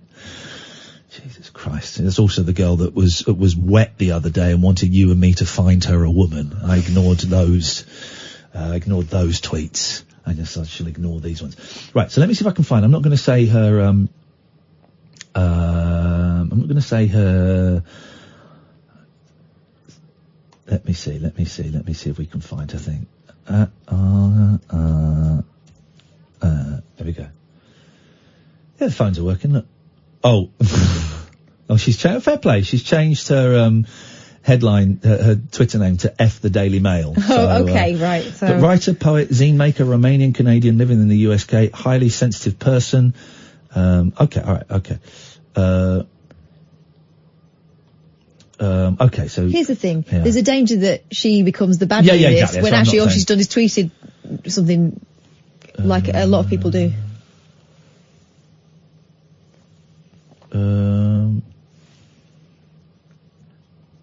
Okay, right. It's a weird old thing that people complain about. T. Davis Barnard also complained, writing, really enjoyed Johnny Ball until he went off on a crazy climate change rant. Think before you book next time. Festival of Ideas. So it's a place where you can go and discuss stuff. Whatever happened to going to a show and not agreeing with all of it? Yeah. And just, I don't know, it's got to be binary. Can you not tut and roll your eyebrow? The climate change denial wasn't great, but the Islamophobic comments were really gross and not okay. I'd love to know what the Islamophobic... The comment about Islam being violent was a throwaway, casually racist comment after the climate change denial. Well, if you were saying that it was violent in its origin, that's not the same as saying, well, Islam's a really violent religion, you know. It's a different thing. So we don't know. The section where he did a faux German accent at the end wasn't ideal in the context of the other stuff either. The maths was fun. Wow. But Ruth McAllister Kemp, who took her 11 and 13-year-old sons, was more disappointed by the format, but defended the diversity of topics. It wasn't very structured and started off very interesting about math, she said, but then he started to go off topic and began talking about climate change and his opinions on things like the effectiveness of sustainable energy sources. I wouldn't go as far as to say it was a rant, but it was impassioned and opinionated. It was very unexpected and made a lot of people feel quite uncomfortable. Good! Make them feel uncomfortable. Good! Going to a show and feeling comfortable all the way through. Have a little bit of tension. Have a little bit of, feel uncomfortable. Be alive! I was at the front, but I could hear people behind leaving. At the end, there was a question time, and one chap challenged him about it, and he wasn't very clear and sounded sort of off guard. The comment about Islam being violent was within the section about the history of maths, and it was a throwaway line which I didn't catch. But it was either and here's the thing. Didn't catch it. It was either that Islam was violent then, or is a violent religion now. And that's it. It would seem that he didn't want to stay within the boundaries of the build presentation. Oh, my God, he went off script. His shows were always like that, weren't they? Like on TV, it was always, he would be doing little skits and sketches and stuff. Here we go. The Think of a Number presenter said that his I don't believe a word of this story. The Think of a Number presenter said that his comments about Islam were relevant to the history of maths. It was in the context of the history of maths. So there's that kind of voice. It was in the context, I met him the other day, about 6 months ago. It was in the context of the history of maths, and what I actually said about Islam was that its origins were violent, but that it became the most wondrous religion because it gave us back all the maths that had been lost to history. Those people have got cloth ears if they heard that as being racist. I'm the least racist person that I know. In fact, a friend of mine once shook hands with a black man. I don't have a racist bone in my body. I'm a firm believer we are a far better, far richer world because of the mix of races and religions. Mr.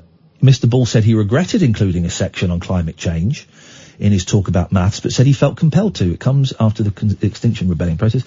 I have said that seeing children walking out of school in an effort to protest and people occupying the centre of London and other cities, it's very worrying because it's not the case that there is an immediate threat. The whole furore around climate change is grossly overstated, and I have to speak because I've always tried to give children the confidence in their future, and I cannot stand by why people destroy that confidence. I cannot allow it without having my say. It was a very successful evening, but in retrospect, I really should have stuck to my mathematical tack.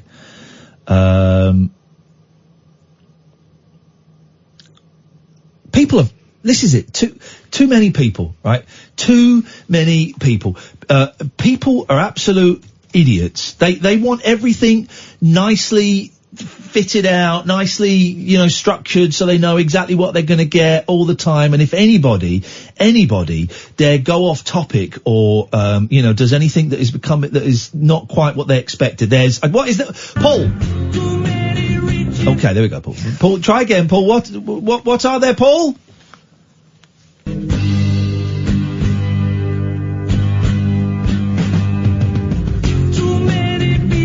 Thank you very much indeed.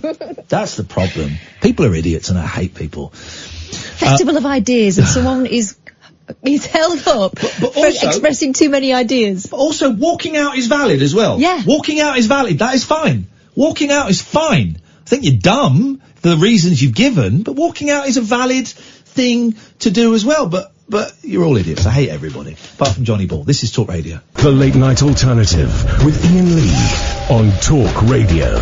We'll get you talking. I'm just blocking everybody. I don't want no trash in my timeline. So I'm just blocking every scumbag that comes in it. It's the thing. I don't really care anymore. So I'm alternating between muting and blocking people. That seems to be. Was having an argument with someone today about antidepressants, and they hand them out willy-nilly. I said, well, no, they don't. Well, they did with me and my friends. Okay, they don't generally. I'm just thinking, why am I arguing with this person? So I deleted all the tweets. Why are you deleting the tweets? To make it look worse. You can be very mean, Mr. Lee. I blocked him. I blocked him. I've deleted them because I just can't believe I'm actually having this argument. Good evening, Tommy. Hello. Are you on speakerphone, Tommy? Yes. Can you not be? Okay. This is going to be trouble. Mm-hmm. Anyway, I'm just wondering, do you know what, Tommy? I know we're desperate for calls. I don't think we're that desperate for calls, mate.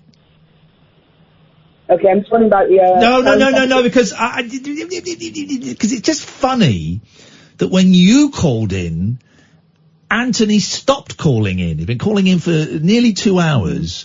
And he's been calling in, and then he stopped, and then you called in, and you were on speakerphone like he was at the start of his call. You sound like him, and you started with the same phrase. I just wondered. It doesn't fill me with confidence that you're not going to do something crude and unfunny, Tommy.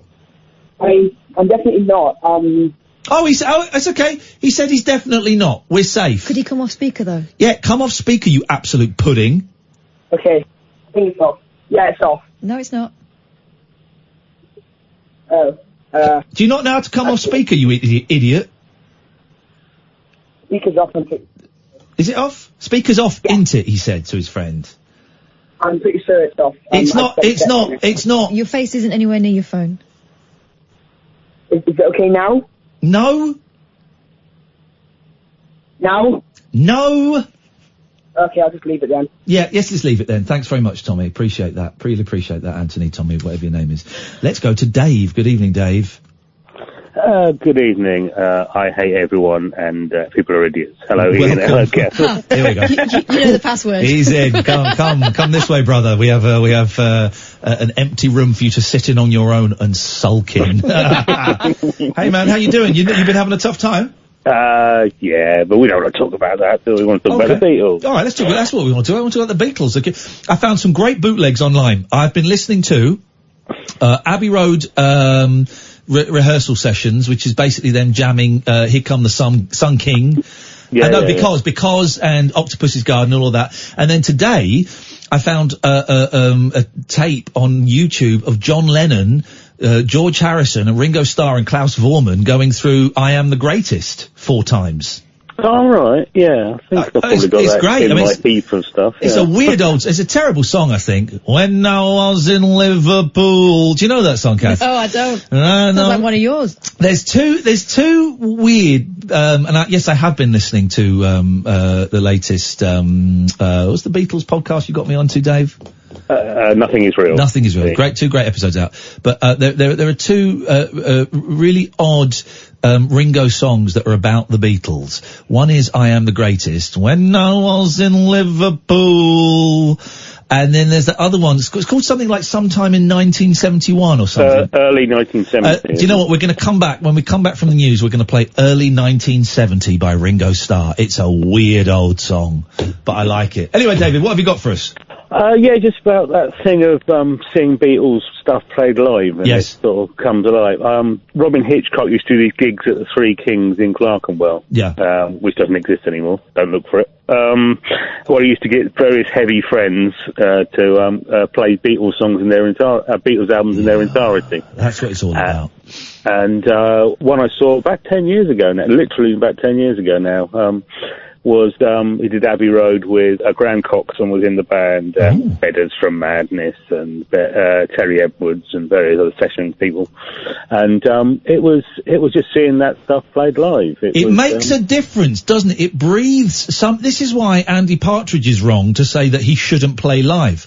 Incorrect. He's like, well, why do you want to see, Picasso painting a picture? Well, because that would be really, really cool, but also it's not about the thing you have on that CD or on that bit of record. There is more. There is life. There is soul. Yeah, I mean, me and my friends practiced beforehand to do the hand claps when I hear the son who stood at the front and stuff like that. But it's to hear those songs played live.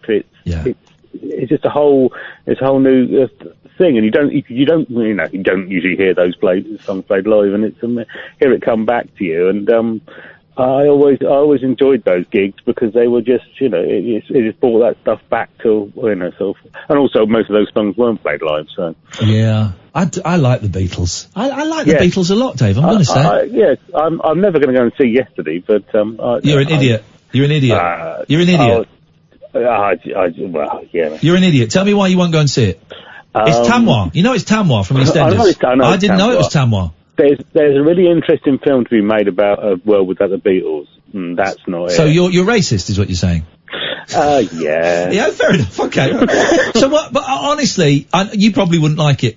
I really, really enjoyed it. The science fiction is great. It's science fiction. Well, that's if you got a high concept film, this is my problem. The concept is flimsy as that; it falls down.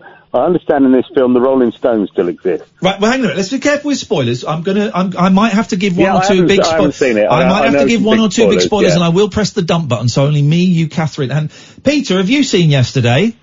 No, I haven't seen it yet, mate. Do you want to see it? Dying to see it. Oh, right. Oh, this puts us right. This puts us in an awkward position.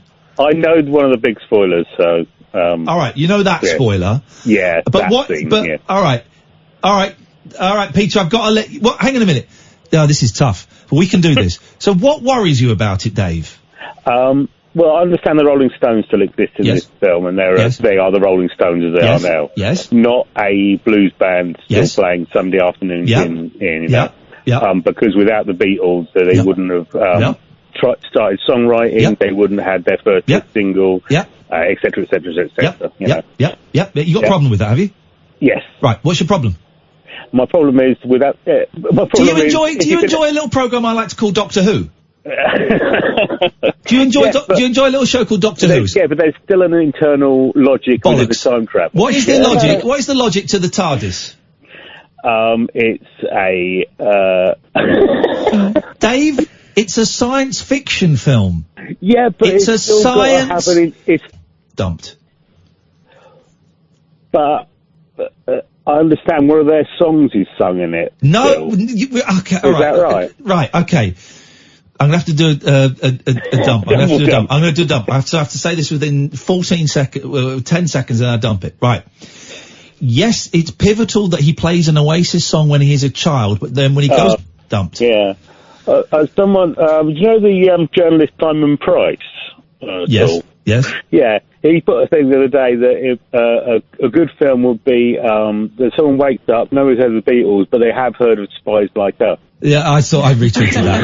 That is a good one. I think you are a miserable old git. Yeah, I thoroughly enjoyed it. The thing I didn't enjoy is I thought both the lead characters were scumbags. Yeah, I thought they were very flawed characters. They were horrible to each other. Absolute scumbags. And as I say, there's 70s here. There is a really interesting film being made about the Beatles. Yeah, there is, and I saw it. I saw it last week at the cinema.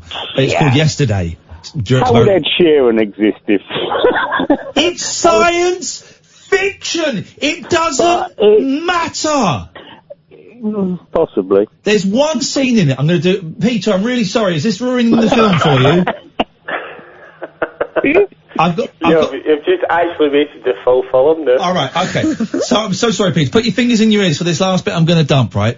There's one bit in it, Dave, that they shouldn't put in it. You know, have you seen the trailer? Yeah. Dumped. Just before you cut me off, quick Abbey Road thing. Yes. Paul and Ringo I'm so sorry, Peter. I'm so sorry. Paul and Ringo are going to be at Abbey Road on the 26th of September. Why? They want me to go there? Yeah, to promote, obviously, Abbey Road. They're putting out a box set and a reissue. And when is that coming out? Well, they're going to be there on the 28th of September, so, but before the end of the year, anyway. If I had a little money, it's a rich man's world. That includes, according to Ringo, that is. Ringo said he's coming over to do that with Paul. What the hell does Ringo know? But I will not be signing anything. Peace and love. Dave, thank you very much. Peter, I'm sorry for ruining that film. We're going to come to you straight after the news. Should give you time to forget it. 03444991000 is the telephone number. If you want to give us a call, the vibe is slowly returning. 03444991000, dear listener. This is the Late Night Alternative, weeknights from 10 with Iain and Kath on Talk Radio. Talk Radio. The Late Night Alternative with Iain Lee on Talk Radio. We have ways of making you talk. Well, I'm not the kind to kiss and tell, but I've been seen with Farrah. I've never been with anything less than a 9. So fine, I've been on fire with Sally Field, gone fast with a girl named Bo, but somehow they just don't end up as mine. It's a death-defying life I lead. I take my chances. I die for living in the movies and TV. But the hardest thing I ever do is watch my leading ladies kiss some other guy while I'm bandaging my knee. I might fall from a tall building, I might roll a brand new car, 'cause I'm the unknown stuntman that made Redford such a star.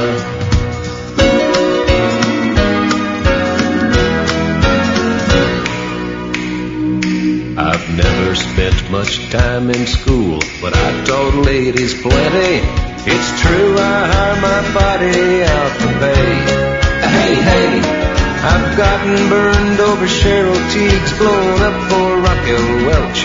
But when I wind up in the hay, it's only hay.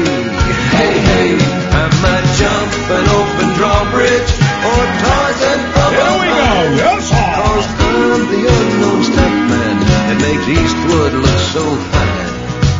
Johnson and Hunt are a couple of tits. Good evening, Peter. You have just wasted my full night now. Sorry?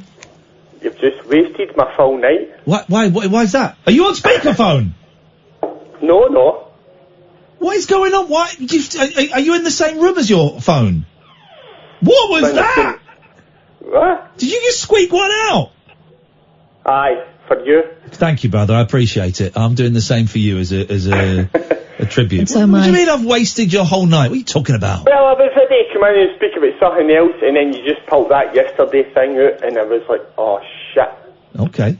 Okay. Well, I haven't given away the fact that they're all actually dead in the film, and it's like him. They're in heaven. You just wasted it for me now. It's like the Titanic. I didn't even know that sunk till last week. Muppet. So what have you called in for, Peter? I actually just phoned in because I phoned in a couple of weeks ago, and I was the Iain, the guy that hated Lemmy. No, I hated him, but the only Scottish guy that... Is your radio on? Aye. like 2 doors away. We can hear it! You want me to turn it off? Yes! Can you still hear it? Yes, Really? I can! It's really, really loud! Better? Yeah, that's better. Well done. I didn't think you'd hear it when it was in the living room when I was in my bedroom. Yeah, it's very, very loud. No, I turned it right down. Right, well, now we can't hear it. So,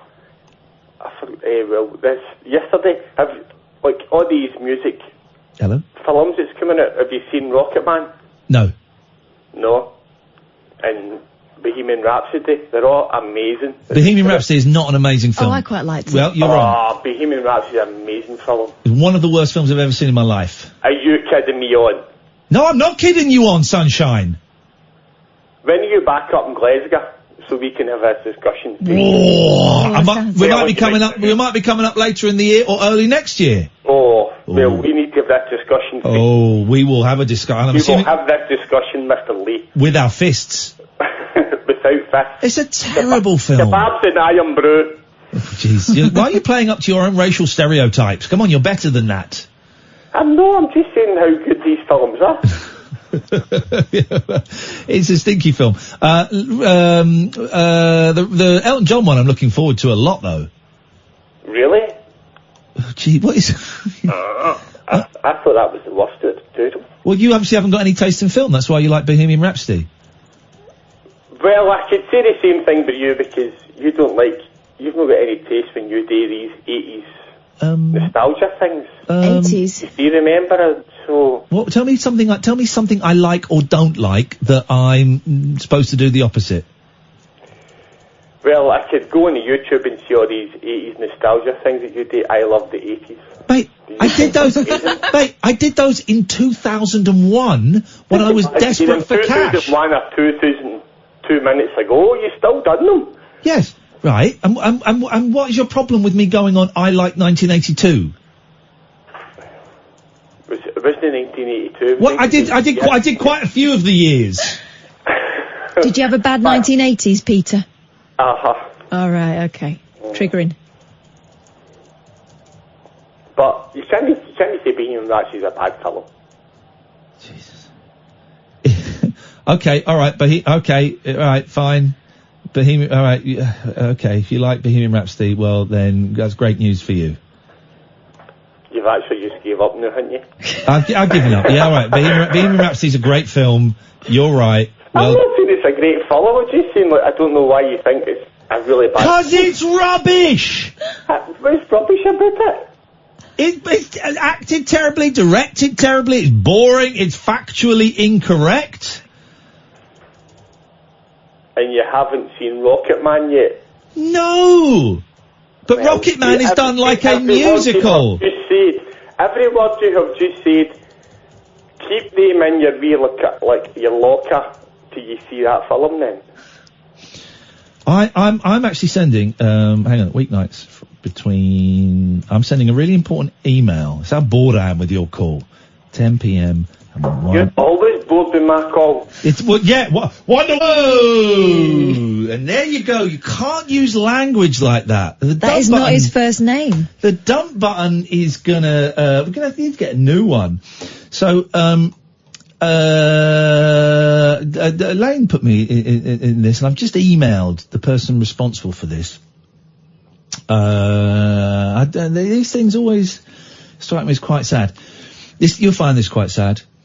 Everyone our age and our kids would find this quite sad, okay? It's a GoFundMe thing. Oh, I know. From Violet Beauregard, from Willy Wonka. It's sad, isn't it? Really sad. We are Joshua, and I've just emailed Josh. We are Joshua and Jasmine Nickerson, Denise Nickerson's only son and daughter-in-law. You may know Denise personally, or you may know her as Violet Beauregard from the 1971 movie Willy Wonka and the Chocolate Factory, or as Amy Jennings or Nora Collins from the 1960s vampire drama Dark Shadows, or from many other shows or movies in the 60s and 70s. We are Denise's only immediate family and caretakers. Last year, you may have heard that Denise suffered a severe stroke that caused extreme damage. It's been a long, hard year, and we've been with her and caring for her every day since then. Jasmine quit her job to stay at home with her full time so she didn't have to live in a nursing home. We gave up over half of our income at that time and have done everything we can to survive. Joshua works a second job to float us for groceries and necessities. We found out in January we're pregnant with our first child, due August the 26th. Monday, the 8th of July, Jasmine had an appointment to see a doctor for the baby. Josh drove up there and went back home to Denise. In the 7 minutes we were gone, Denise got into her meds and took as much as she could. Oh, no. Josh stopped her and rushed her to the ER. At some point during this event, she aspirated and caught pneumonia. She was stabilised and kept for observation. Yesterday, the 9th of July, Denise suffered a massive seizure. This event, paired with the weakness from the stroke and pneumonia, caused her to stop exhaling carbon dioxide from her body. She began, and it goes on, and it goes on. So on the 10th of July, we decided, because the machines and the medicines are not helping her. What day are we on today? We're on the 10th. The 11th? 10th. The 11th now. Just turning, yeah. We decided, because the machines and medicines are not helping her but only making her more uncomfortable, it's okay to stop administering these things to her. We don't know how much time she has. It could be minutes, it could be hours, but no matter what, she's already gone. We are sitting with her, just trying to keep her comfortable and let her know it's okay. But we need help. This is the world we live in, man. We cannot afford to pay for death expenses. Although she had the fame and notoriety, there is no inheritance, no life insurance, no end-of-life nest egg, just our income, which isn't even enough. And Denise's wish is to be cremated and her ashes made into a piece of glass art. Gosh, wow. We will need to urgently pay for these things, as well as need help with our home expenses, rent, bills, groceries. Jasmine is not working due to her caring for Denise. Should be a happy time with us, but we are both sick with worry and now losing Denise. Stress is harming us and putting our baby in danger. Isn't that sad? Terrible. Well, I'm in $50. I'm in $50. Charlie in the Chocolate Factory? Oh, yes, man. I'm in for $50. I've just messaged him to see if he wants to come on at some point and talk about his mum. If you, I'll tweet the link. Sometimes we tweet these things. Been talking about your mum on our radio show. She brought a lot of magic to a lot of people and is well loved over here in the UK. If you want to come on the show one night and chat about mum and plug the link, I'd be very honoured. That doesn't sound mercenary, does it? No. That doesn't sound like, hey, it's $50, come on my show. So I don't want it to sound like that. I want it to say, you know, Violet Beauregard, man. What a spoiled little brat. Who was her dad? Was it Roy Kinnear? Was Roy Kinnear her dad? No, that was Veruca Salt's dad. Veruca Salt. Violet Beauregard's was the guy with the car salesman. Yeah, was it? They were horrible. Mm-hmm. What a little brat. What a nasty family. She made me, well, not her directly, but the idea was put in my mind from that, stick Hubba Bubba behind my ear. Yeah, oh, and that's of course you had to have your hair cut out, yeah. Yeah, yeah. Let me just, I'm going to tweet the link in case you want to, oh, that's sad, isn't it? Isn't that sad? These child actors, they, you know, once it ends, people say, hey, did you play Violet Beauregard? Yeah, God, you must be loaded. No. It was over 50 years ago. What are you talking about? Of course I've not got any money. Let's do that. There we go. $50. Not a lot, but, they've raised nearly $5,000 in 12 hours.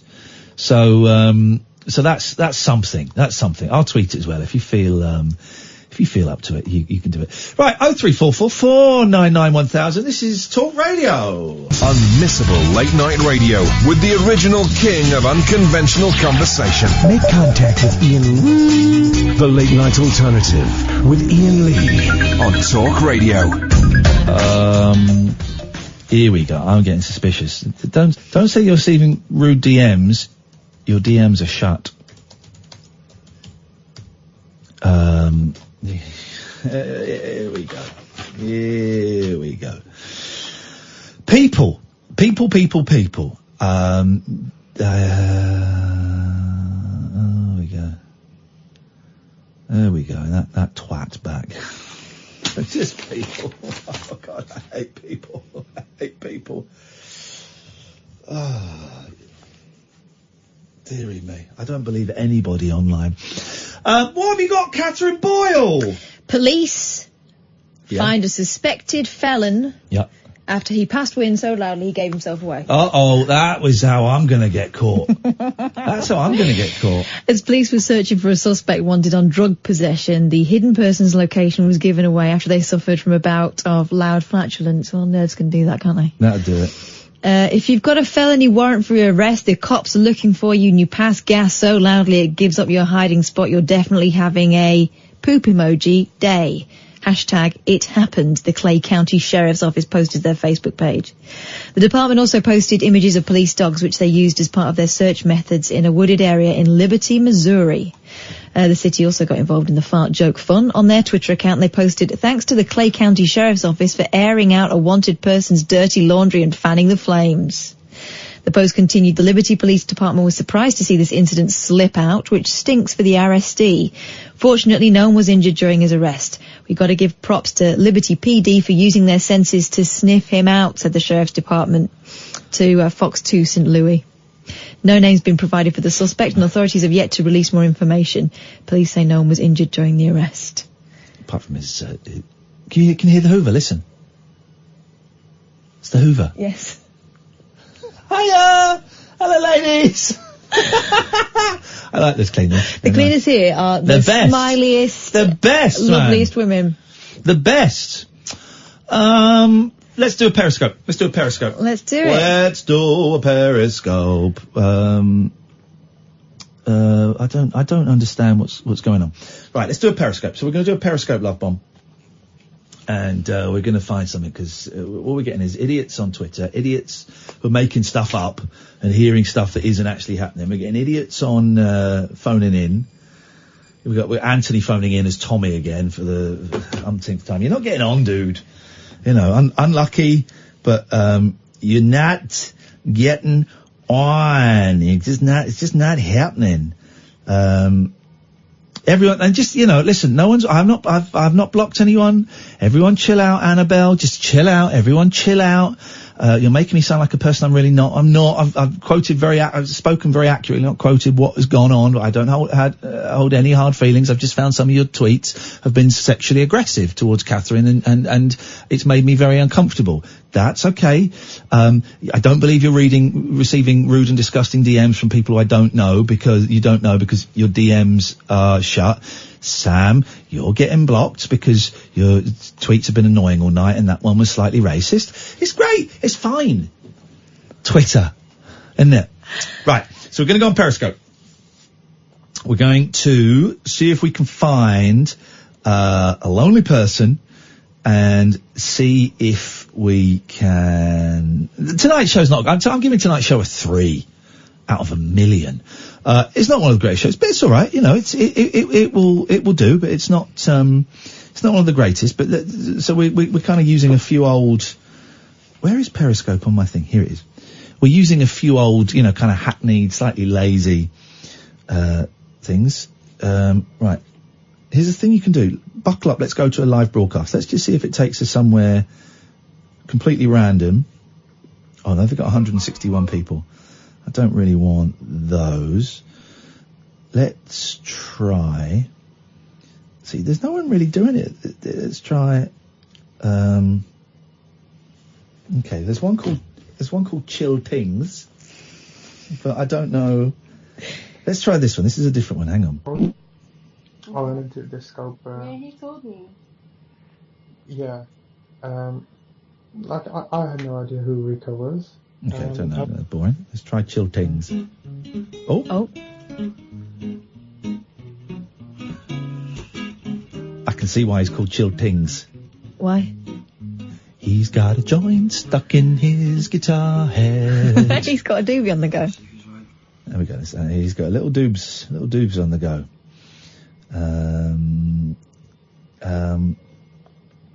Yeah, it's... Honestly, the Hoover through the window sounds like a bagpipe. It's better than the crap we've been churning out tonight. Who's this? We'll get there. By the way, you can call in, guys. 0344 499 1000 if you want to. You'd be very welcome. Okay, there's not really a lot happening in the United Kingdom. There's not really a lot happening in here. Let's see if there's anything down here. Let's see what we got out here. We head towards Maidstone. Uh-oh. Yeah. No, I'm showering today. Okay, I'm back. When did you go? No showering today. I'm going to see if I can call in. No showering today. You missed it. Oh. I was early in the morning. 11 April. Yesterday's stream was rowdy. We're not talking about yesterday's stream no more. Too late. The conversation's gone and dusted. Accept me. Come on. Come on, Tej. Come on, Tejveer. Accept me. Tejveer. Accept me. Is that Harry? Hey, Tej. Yo, Tej, serious question. Go on. Let me see how serious. Hi, Tej. Accept me. Me. I'm a celebrity. I came third. Leon Lee. Man's got... Wait. You didn't even send me the request. I did. Do it again. I don't give a shit. What? Oh. If you came for that. Well, I say, how rude. He does really. I don't Maybe he's an Amir fan. I don't use the I'm a Celebrity card too often, and I can see why now. It appears to, the sheen appears to have worn off it ever so slightly, it has to be said. Cookies and milk? Well, that sounds wholesome. It doesn't it, yeah. مرتاحين. أنت تحبين براي؟ I was blocked. Okay, blocked by the broadcaster. Okay. Let's try this. Why, man? There's going to be swears. There's going to be swears. I tell you what, let's go. Oh, what's this over here? Everyone's smoking a hookah. All right, let's go to the United States of America. Okay, it's a bit of a more reasonable time of the day. But it's also a country where they bandy the N-word around quite a lot. Let's go over here. Oh. Let me see. Forgot what I was gonna say. Shit. Oh yeah. What a fool believes. You know what? It's okay. It's okay. I'm the only person watching this. To be the stool, and some people were meant to be the pigeon. And sometimes you're the stool, and sometimes you're the pigeon. It's okay. God created me the way He created me. And she's just about to click share. I'm 55 years old. She's starting about God and be no concerned. matter what you say about me, or what He says about me, or He says about me, I still have my soul. Okay. And I don't have to walk around incognito or afraid of what people might say or... No. I don't. It's not doing it for me, man.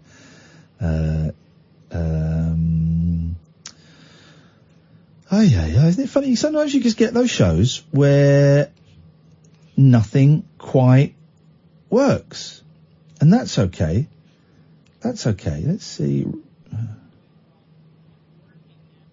That's Manhattan. I like the look. Ms. Rosado. Sometimes the shows don't work, and that's fine, and we can we just chalk it down to experience. Let's see. Bear with me. I'm just trying to find somebody on Periscope that we can go and join. I wonder if Periscope is kind of dying. Oh, Compassion Bible Study. Mm-hmm. What we've noticed in the last few is that people are using it just to talk to their mates rather than on the phone. Yeah, that's instead of FaceTiming or whatever. That's a little bit strange. We're going to go over. Here we go.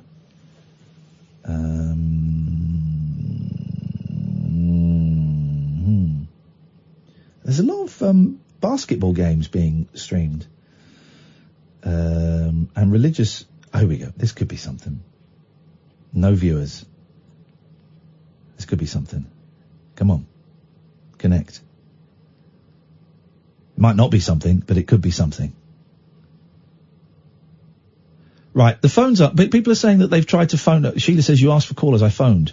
No reason I should be blocked, or is Haunted Kath blocking energy again? Well, I guess the phones aren't working.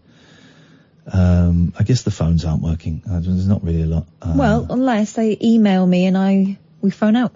I don't know. We've got Sheila's number, haven't we, in the system? People, if phone, can you phone on your phone and just see if it comes up? You don't go and do it out there. All right. Aye.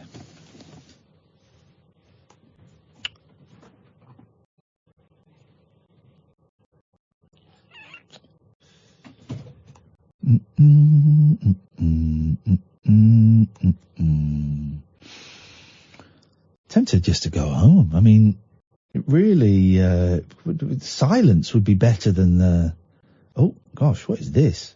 No, that's inappropriate. That is inappropriate. We're not looking at that.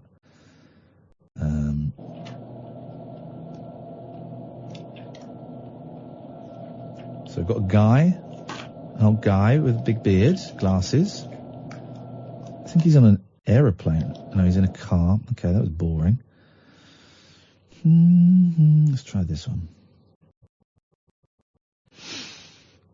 So the phone's not working. I mean, what a world. Phones are not working. Jesus, what am I doing here? Right.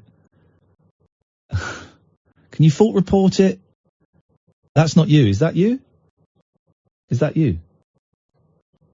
Is that you? Who's this? It's me. So the phones aren't working? Ray. Yeah, who are you? The phone, well, my phone's working. It's Ray, Penarth Beach fishing correspondent. Yes, Ray. Authorization pending with a nice story for you. Okay, here we go.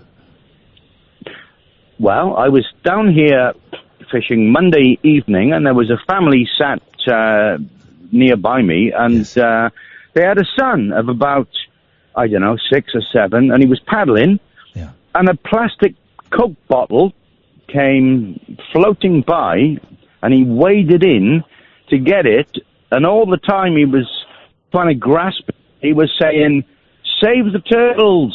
Save the turtles!" Great and band. I thought that was such a lovely thing. And by the way, I did send you a self-produced track via the gift of the text message, as I don't do Twitter. Oh, we don't. I can't get them from text messages. Well, I sent you the link on it, but yeah, I can't do links from text messages. I'm afraid it don't work like that in this system. Oh, he's gone. Okay. Jesus. Yeah. Oh, can we have Kath's mic open, please, Amy? Can we have Kath's mic open? Yeah, so the phone's not working. No, the whole music was playing, but I wasn't showing up. I know. Don't send the email now. Send the email in the morning, Ian. What's the point of me coming in to do a phone-in show if the phones don't work? I know, and it's been steadily getting worse. Right, let's take a break, please, Amy. Thank you. Tales of mystery and imagination on the radio show that does things differently. Dolly Parton, I listen to a record all day long. The Late Night Alternative with Ian Lee. I'm a nut job, but not that kind of nut job. On Talk Radio. Honest to God, it's the new Breaking Bad. Oh no!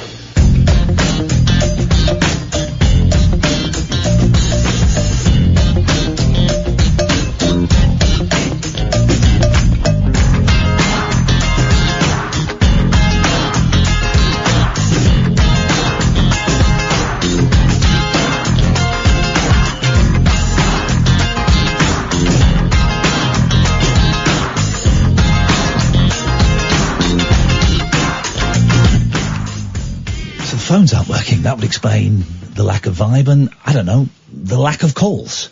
That's what, that would explain that. Yeah. I just sent an email to the boss saying, is there any point in me coming in to do this? You know, I don't mind I don't mind waiting until you fix them, but I know other shows, you know, don't take as many phone calls as us, and that's fine, and that's how they do it. It's, if you got guests in and stuff, it's fine, but we're a phone-in show. Yeah. I don't want to get all precious, and then the one call we just had has just dropped off. What a world. What a world. What a world. What a world. It also explains why people think we're ignoring their calls, right? So the phone sounds like it's ringing. You get the hold music, but you don't show up on the system, so you don't exist. Yeah, we go. Annabelle, okay, right. Well, you weren't lying, correct. You did try to phone in. Excellent. I appreciate that. Thank you very much. But the rest of my complaints are true, and I didn't say that you changed your name to the Mirror. So I'm not having an argument on Twitter, okay? I'm not having an argument. Some of your tweets have made me feel uncomfortable. That's true as well. There we go, look. Oh, this is ridiculous. Paul's just tweeted, he was on hold for 12 minutes. Wow. That is cruddy.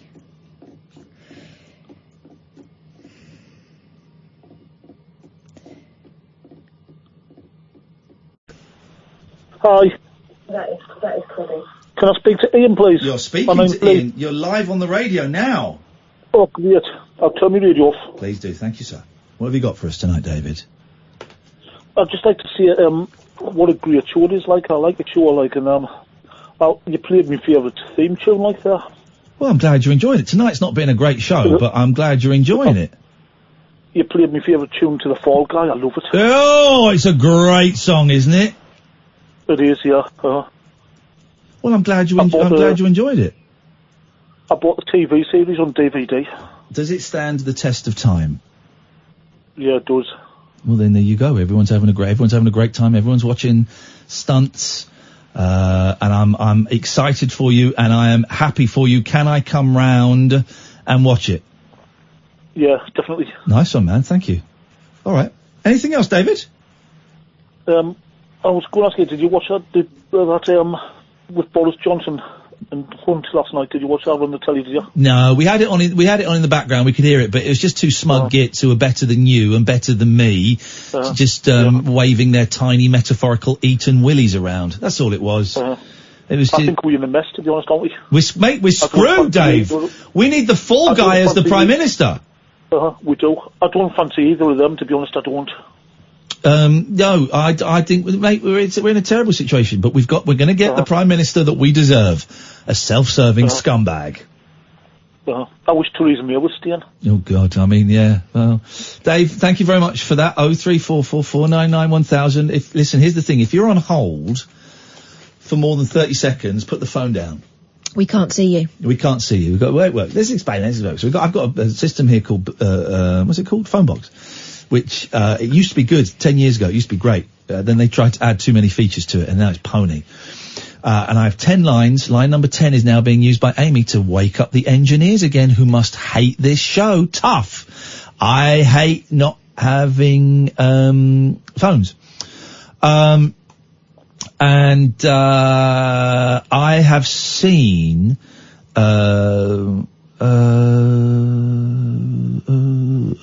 dear, oh dear, oh dear, oh dear, oh dear, oh dear. Dear, oh dear, oh me. That woman is seriously insane. She's back on the bottle. She's back on the bottle. Here's the thing. So I've got 10 lines in front of me, and all night I've seen basically one line full with these prank callers, and I'll take calls straight to air, and at most 2 lines full.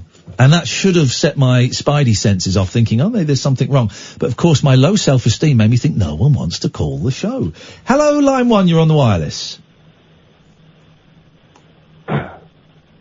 You're on the air. Are you going to say anything or not? Why did you block me? Why didn't you? Sorry? Absolute sicko. Why did you block me? Who was it? Dunno. I didn't hear. What have you got, Catherine? I have got this. A restaurant adds a quirky "my girlfriend is not hungry" option to menu for couples. So this is for people you go out on a date, only to find when you get to the restaurant your date is not hungry, but she'll have a few of your chips.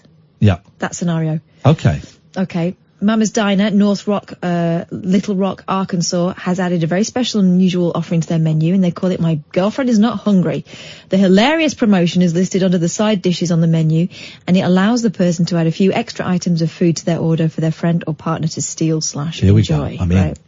For an additional $4.25 or £3.38, you can choose to add extra French fries to your main dish, as well as 2 fried chicken wings or 3 fried cheese sticks. Actually, that would do me. Well, this is why you're into this, because you're always nicking stuff off my plate. Also, American portions are massive. I can never do a full American dinner. dinner. With the first time you get to New York, and the first full day, and you order breakfast, and you go, oh yeah, it's this, isn't it? I love it. Breakfast and you're done for the rest of the day. Oh, I love it. Yeah, you have breakfast, skip lunch, and you have a massive dinner. Done. Facebook username Nick. Size of your logs, though. They do go a bit funny, and especially with the heightened toilet water. Nick Chisler was among the first to spot the offering at the restaurant and quickly snapped a photo, which has since gone viral. Thousands have liked and shared the pictures, with so many tagging their significant others and praising the diner for the quirky deal. One person commented, best menu I've ever seen. Another wrote, finally, someone got it right. This restaurant gets me, added a third user. Petition for every restaurant to do this, proclaimed someone else. However, not everyone was quite so impressed with the idea, as others branded it sexist and one-sided. Oh, because it said girlfriend. Oh. According to Eater, Mama D's isn't the first American restaurant to offer this kind of deal. They explain that J-Dub, a restaurant in Oregon, and the Hop Spot in New York offer an option to add extra fries to your order, while Wisconsin-based Tangled Hickory will give you extra chips and onion rings. Similarly, the Tipsy Coyote in Scottsdale, Arizona, titled their entire salad menu, My Girlfriend's Not Hungry. Wow. There you go. Incredible. And now I'm looking at their menu and it looks mighty fine. I'm so hungry. Let's go to line 1. Hello, line 1, you're on the wireless. Why did you block me? Because you're a twat. That's why I blocked you. Because you're an idiot. That's why I blocked you. And if I ever find you, you're in big trouble, 1692. That's why I blocked you, 1692. Let's go to... We can only go to line 1, as that seems to be the only line that's functioning. Hello, line 1. Hello, Ian. Hello, Kath. Hello. What you got for us, caller? Yeah. Well, you saw the film, was it yesterday, the other day or whatever? What? Saw yesterday, the you other saw day. the film yesterday? No, I saw it last week. Okay, whatever. I was thinking that because of that, the film's like somebody went back and listened to a group or band that didn't exist, as they said, and whatever. Yeah, you've really grabbed the concept of it well, yes. I know. But what I'm thinking of, what if it was the other way around? Is there a band or group or music today that you could take back to the past and kill that would still work? Oh. Michael Bublé? No. You take Michael Bublé back to the 50s, he'd be huge. Yeah, forget the 50s. What about the 60s or 70s? Oh, sorry. When you said back in time, I thought you meant I could pick a time. I didn't realise you had a very specific 2 decades. Yeah, well, I didn't say that, though. Michael Bublé? You could take him back to the 60s, he'd make a killing. You could. Yeah. Bublé's the greatest. No, but forget Bublé. Okay, so it's when you said back in time, you had a very specific time window, and when you said group or artist, you meant everyone apart from Michael Bublé. Yes. Okay. Okay, I've got one. All right, I've got one. Why didn't you say so? I've got one. Harry Connick Jr. Yeah, I'll get that, yeah. He's the same as Bublé! He's exactly the same as Bublé! But they're copying the past, aren't they? So, yeah. Yeah. Is there any modern sort of... Jamie Cullum. Oh, come on. You could, okay, let's have a think. Winehouse. Winehouse. Can you take dead people back? Yes. All right. Music, yeah. We'll take living Winehouse back. Yeah. Yeah, that would work. Definitely. Yeah. I'm trying to think of anything. Oh, so you haven't got any yourself? No, you never do you? What, beg your pardon? How dare you? How rude. Paloma Faith. I bet they'd like her. She's a show woman. I don't know a Paloma Faith song, I'm afraid. I'm aware of her bubbly, lively personality, and I bet she's a wonderful human being, but I don't know a Paloma Faith song. No. We got artists, I can't think of Status Quo. Yeah, but they were back in the 60s and 70s anyway. Let's take them back. They can jam with themselves. Have I got this concept right? I haven't got a clue what this concept is. I invented it. Oh, so Rolling Stones, now. Oh, no, that wouldn't work. Of course it would. The Rolling Stones now and back They weren't any old man rockers then, now they've got old man rockers. It'd be a novelty. No, that wouldn't work. Of course it would. I don't know any, I mean, there you go. That's the answer. Taylor Swift. Yes. No, yes. Yeah, you can have that. Yeah, you can have that. Yeah. Harry Styles. Yep, Harry Styles. No. Bieber. They'd love him. Justin Bieber. No. They would be screaming for those boys. Stop saying no. You name one then. Okay. Oh, God. Thanks for your call. This is Talk Radio. Across the UK, online and on DAB. The Late Night Alternative with Iain Lee on Talk Radio. Some technical bods have picked up on the fact that there are huge gaps between sometimes when we come back from an ad break and the jingle. We've explained this before, but you might have missed it. It's because it kind of happens from about 11:30, midnight, after midnight, and it's because the computer system we're using, I think it's being run on a Commodore 64, it then starts loading up all of the adverts and all of the jingles and everything for the next 24 hours, and it slows everything down. So that's what the huge gaps are. It's not anyone's fault. It's just a flaw in the system. And the phones don't work. It's because someone cut some corners somewhere in either in installing it or buying a cheap, crappy system. And what can I do? What can I do? It's a phone-in show. My skill, the only thing I am, in inverted commas, good at is hosting a phone-in show. We haven't got phones. You might as well get Chuckles the Monkey in to do it, who's actually filling in for us tomorrow. That's a joke. It's Rufus tomorrow. But it's a phone-in show, man. It's a phone-in show, and tonight's show, and I apologise, tonight's show has been lacklustre and has been disappointing and I'm going to say it, dull. But some good bits, but it's been dull. And that's partly technical, partly significantly a technical thing.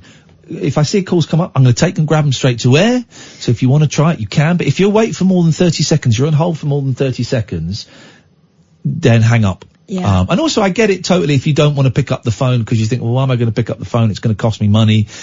It may be free for some of you, but I get it. It's a faff. And if you don't want to call in, I totally get you don't want to call in. Second time, I don't want to be sat here, doing a show that is subpar. Thank you, Paul. Paul's saying nice words. Here we go. Where is it? Here we go. Flight attendants reveal the 9 most annoying things passengers do. Flight attendants are grasses. They do this a lot. This thing of the thing I hate about passengers. Okay. Number 1, keeping their headphones in during beverage service. Why would I take my headphones off? Why? One of the most annoying things is definitely when they have their headphones in when you're coming to offer them their snacks and their drinks. You're repeating stuff or saying things to the row over and over. It's your job. Deal with it. Being impatient about getting rid of trash. I've never seen people, this is Delta. I've never seen people just be so adamant, like, I need to get this out of my hands to the point where they're almost tossing it at you. I think this flight attendant has had a bad day. Yeah. I will hold it or, if I finish and there's ages away from cleaning, I'll buzz and say, can you, yeah, because you can can't. you attend? Because you want to put your table back up.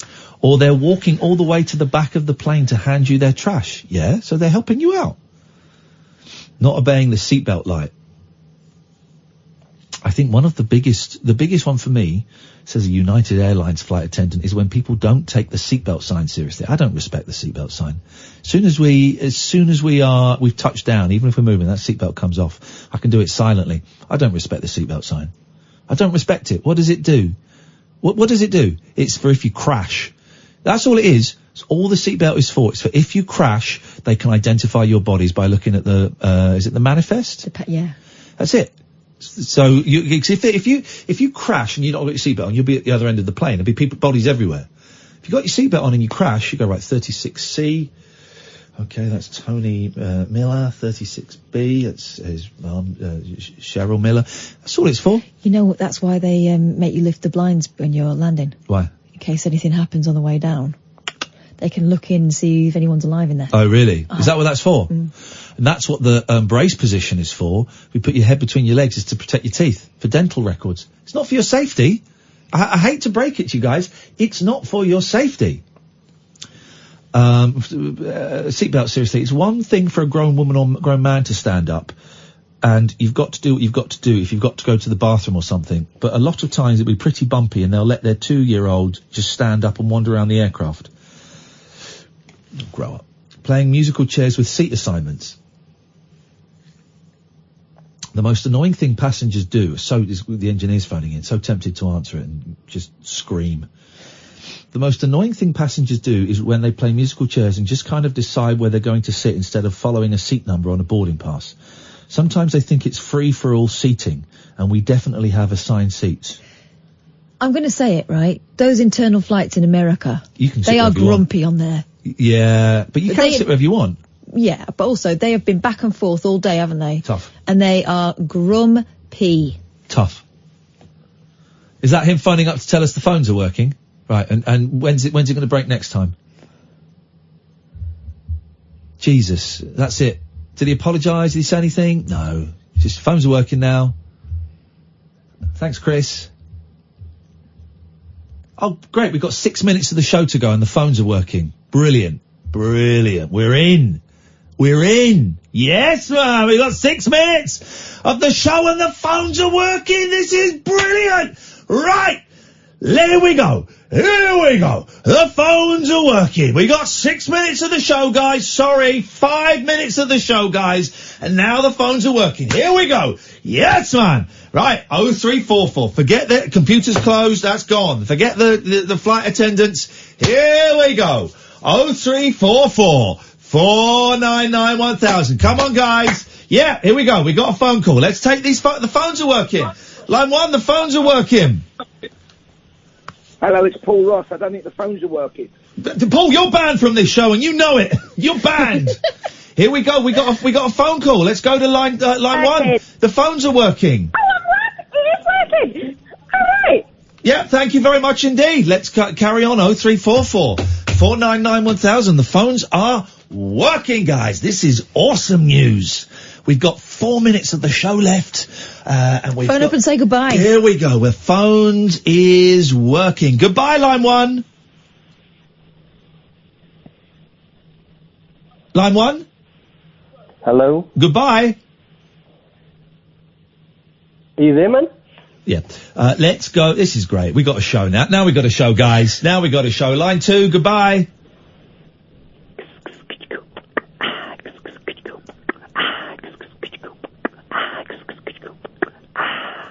Goodbye. Line 3. Goodbye, line 3. It's Paul here. The phones are still working. You're banned. How's he getting through? Hello. Goodbye, line 2. There we go. You see, the phones are working. Let's go to line 3. Goodbye, line 3. Hello. Goodbye. Love you both. Goodbye.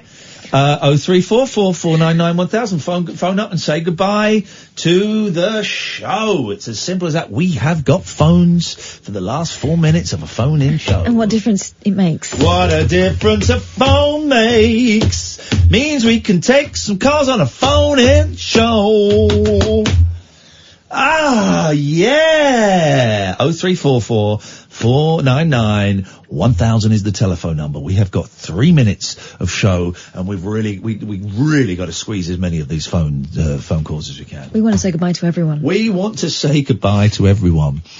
We're not here tomorrow night. We're off to see Kiss, to see the ridiculous, overpriced Kiss. Probably for the last time. Never going to see Kiss, and then Friday we're off to see Bob Dylan. That's how they both talk. That's how it works. Let's say goodbye to line 5. Goodbye, line 5. Goodbye.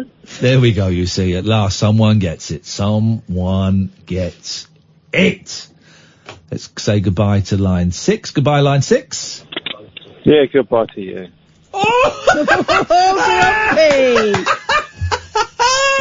That's the call of the night. That is the call of the night. Wowzers. What a night. The call of the night is a really grumpy man saying, yeah, goodbye to you too. See, this bit's fun. This bit's fun. It's just the 2 hours and 53 minutes leading up to it. Come in, Paul, please. Love of God. We've been wanting you to come in for the last 45 minutes. It's like going up to, and I'm going to compare myself to Picasso. It's like going to Picasso. I'm doing it. It's like going to Picasso and going, could you paint us a picture? Not a problem. Where are the paints? Oh, no, we've got no paints. Brushes? No. But the phone's not working. I phoned twice to let you know, and you said goodbye to me. And now I'm barred, apparently, from my own building. You're blacklisted. I own the building now, apparently. Sounded good, though, and a Kiss tonight, then. Kiss tonight, yeah. The O2, right at the back. There's a lesser-known song of theirs I loved in the early 80s. I wonder if they do it called Radioactive. Do you know that song of theirs? That's was a minor single. Solo Gene Simmons song. Oh, is it? It's a great song. She's radioactive. Yeah. She's very selective. That doesn't... it's a cracker. It's a cracker. It's a good one. That whole in that no-brain American way. Yeah, it's good. What have you got on your... sorry, Paul, I've got to say goodbye to someone. Okay. Just quickly say goodbye to someone. Goodbye, line 1. Goodbye. Oh, bye. So hard to say goodbye sometimes. Goodbye, but it's not the hardest thing to say. Sorry is the hardest. Goodbye, line 2. It's a yes word from me. Thank you very much indeed. Paul, what is on your show tonight? Wise words. Well, with no disrespect to Kath, the show is slightly smutty tonight. Yep. We are talking about Nude Fest, the Naturism Festival this weekend in the UK. Oh, okay, yeah. Photograph in the papers, you may have seen yesterday morning. We're also going to be speaking to a woman who describes herself as one of... This isn't what we normally do on the show, but I thought it was interesting. She describes herself, I'll tell you in a moment. She's off to America for a couple of conventions. Yeah. One is a Las Vegas Spanky convention. Okay, yeah. The other is elsewhere in America, a pro-dom convention. She describes herself as Britain's leading dominatrix. Wowzers. So we're talking to her on the programme as well. All that and Josh Rom, Mr. Showbiz Insider. Okay. Interesting show. Sounds like a very, very sexy show. Goodbye. Let's go to line 1. Goodbye, line 1. They've gone. There we go. Goodbye, line 2. Goodbye, kids. Have a frustrating time at Bob Dylan. It will be frustrating. Will be frustrating. I'm done. We're out of here. We will be back on Monday. You've got Rufus Hound tomorrow night, but stay tuned. Coming up after 1, it's Paul Ross. This is Talk Radio.